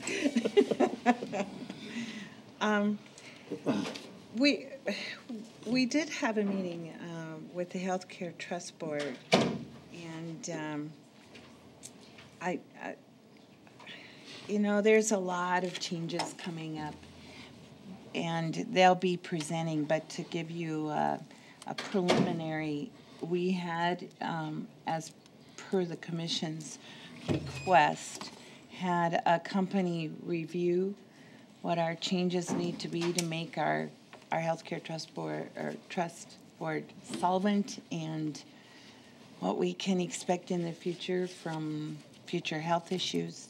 That will be coming up, and it's going to require some time spent on the part of the commission to look at that. So that's coming up. Anything further? No, I think that's the most important thing. Commissioner Holloway? Yes, yesterday was able to do a preliminary walkthrough with Buildings and Grounds of the new evidence building. It's very close to completion. I think today they're working, or yesterday and this morning they were working on a punch list items for the contractor. I can say, in going through the building, it looks like we got a good product, and hopefully the police department will be moving their evidence building over towards the end of this month. Legislative liaison? Yes, sir. I was in Pier last Wednesday. Our fireworks bill kind of got it tabled. Well, it's better than going to the 41st day. Because there's very little hope. The fireworks probably are the second largest lobby behind the alcohol in this state. And we decided to do that. The sponsor really wanted to. And put our support behind a different fireworks bill, which has a little better chance of passing, which says that you cannot go out on a county road and shoot fireworks where it would have a possibility of going on property that has a building on it. Now, how you enforce that is going to be a real trick, but that's the bill. It's better than what we got. That comes up, I think, tomorrow. No, the other bill, that second bill, I'm not sure. Tomorrow, this afternoon, as soon as I'm done here, I'm going to Pier again. Tomorrow is the continuation of the TIF bill. That did not have overwhelmingly great reception. So, working with the sponsor and Bob, we came up with a alternative that the bill is going to be amended, which is going to. My approach is that the county commissions are not opposed to this. We're not opposed to TIFs. All we want is, 75% of it is our money. Can we have like a seat at the table to talk about it? And that they listen to that. The state and the municipalities both get up and if the county gets involved in TIFs, the state will go bankrupt and we won't have any more economic development, and we probably will be decertified as a state because we won't have anything going for us. And I tried to tell them that, we're not stupid. County commissioners, I know a lot of them throughout the state, and kind of they're pretty more smart bunch of people, and we like economic development too. But all we're looking for is a place at the table. And so my amendment that we're going to run by him tomorrow is that there will be 3 members from the city council, 3 members from the county commission, and the 7th member will be a private individual nominated by the mayor and approved by the county commission. That's as fair as it gets, folks. And I got a hunch it's not going anywhere, but you mentioned economic development, and they run scared that boy, we can't let the counties get involved in that because they don't know what they're doing. And where that comes from, I don't know. But we will give it a shot again tomorrow and see what happens. The other thing that I testified on a little bit, without your knowledge, was recording of executive sessions, which one of the arguments was it will curtail argument a little bit when people know they're being recorded. I didn't buy into that, but I did buy into the argument that Yvonne Taylor from the Municipal League put forward, and that is, once they're recorded, they are available then in any lawsuit to be subpoenaed. And so, really, if you're going to do that, executive sessions are out the window. And the bill did get defeated. But, the mayor was there to encourage them to vote in favor of it. But it got defeated narrowly. One of these years it may pass. But for the time being, and I assured them that as far as we're concerned, we obey the rules. And I kind of took it personal that because what the sponsor said was, well, we need to have them taped for the protection of the commissioners. And I said, what you're really telling me is I can be subpoenaed into court and put under oath and testify, but you're kind of indicating that you don't trust me to tell the truth. So you need a tape recording to make sure I'm telling you the truth. And that aggravated me a little bit. But I kept my temper. So that's where we're at on both of them. Thank you. Mr. Chair, one thing that I'm working on that's a little bit outside of our realm, but still it's attached to the working with the military and the National Guard and the Air Force and several other organizations throughout the Black Hills. And as you probably saw it in the paper here a few days ago, the guy was up in the snow on the cemetery in Lead. And Kevin Wooster did a nice article on it, but what we're doing is attempting to recognize a Medal of Honor winner that has been buried in the Lead Cemetery since 1928. And he won the Congressional Medal of Honor at the Little Bighorn and was never really honored per se. He has no flag and no flagpole, no light on his grave, which is required by these statutes, or the federal statutes. And we are working to do that, and we're going to have that ceremony on the 22nd of June at 11 o'clock at the Lead West Cemetery, which is directly across the street from the Lead High School. So anybody's welcome. It's open, it'll be open to the public. One other thing that's a little bit out of the realm of committee report, but still, I was talking to one of our judges the other day. Holly, do you remember what that amount was that the judge didn't spend last year? Was it like 80-some thousand or something on that order? Was the negative in court admin? Yeah. Okay, but one thing I just think we need to look at and to watch, because we have 4 murder trials coming up in 2013. That is going to cost a ton of money. And so I don't think, I just thinking that maybe we don't want to put that court money back into the pool, into the general fund, that maybe we should put that in a separate account for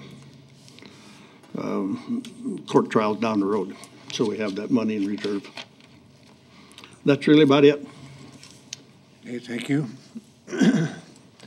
I would report that I attended a TIF meeting this morning at 7 o'clock. I was going to go. I think there was 6 or 7 other people. I was the only one representing the county. I was outnumbered. It happened to be one that I could vote yes on because it was a reallocation of the funding in one that already exists. Otherwise, I normally oppose those.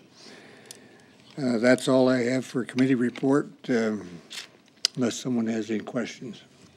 If you don't mind, Mr. Chairman, I would like to excuse myself for the meeting so I can get out of here and get to pier before the deer come out.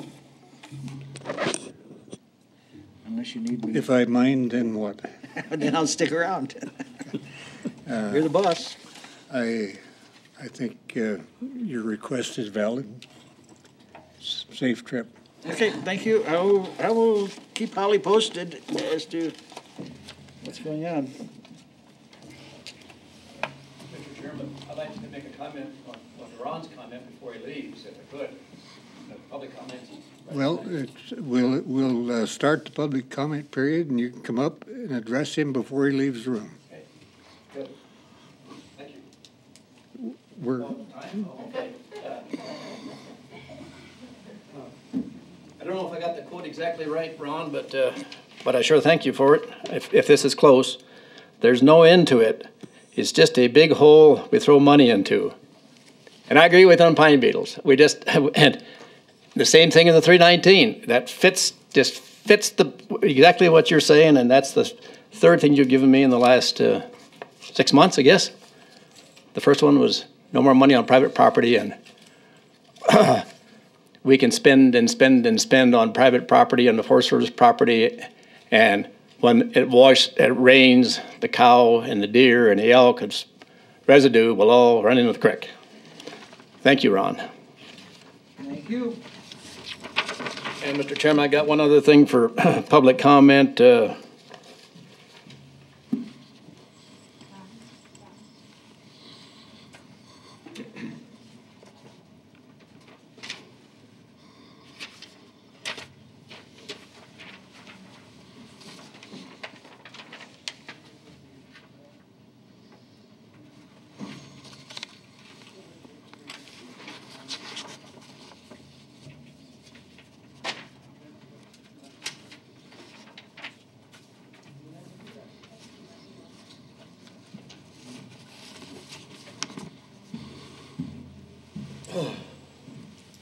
Those numbers are on the left is the 5 sample dates, and those were done by DNR, a gal named Linda Harris. She's been doing that for, I don't know, many, many years.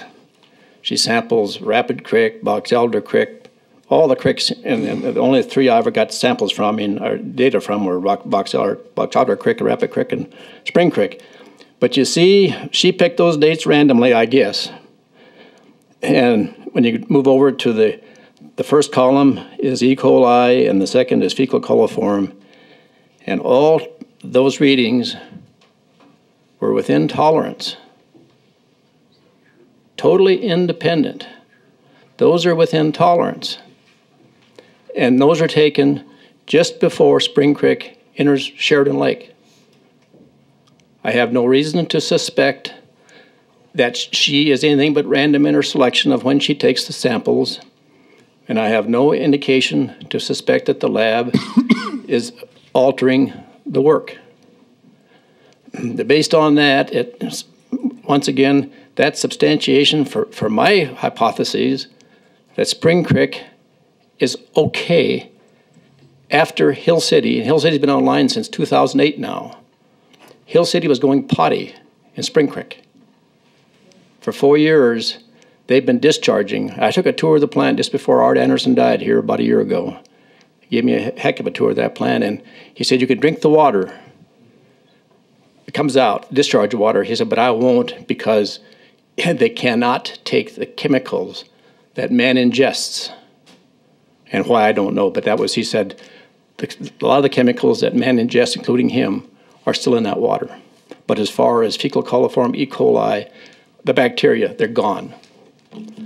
Thank you very much. Thank you.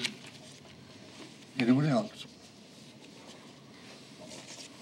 Hi, Stephanie Strong. Thank you for letting me speak.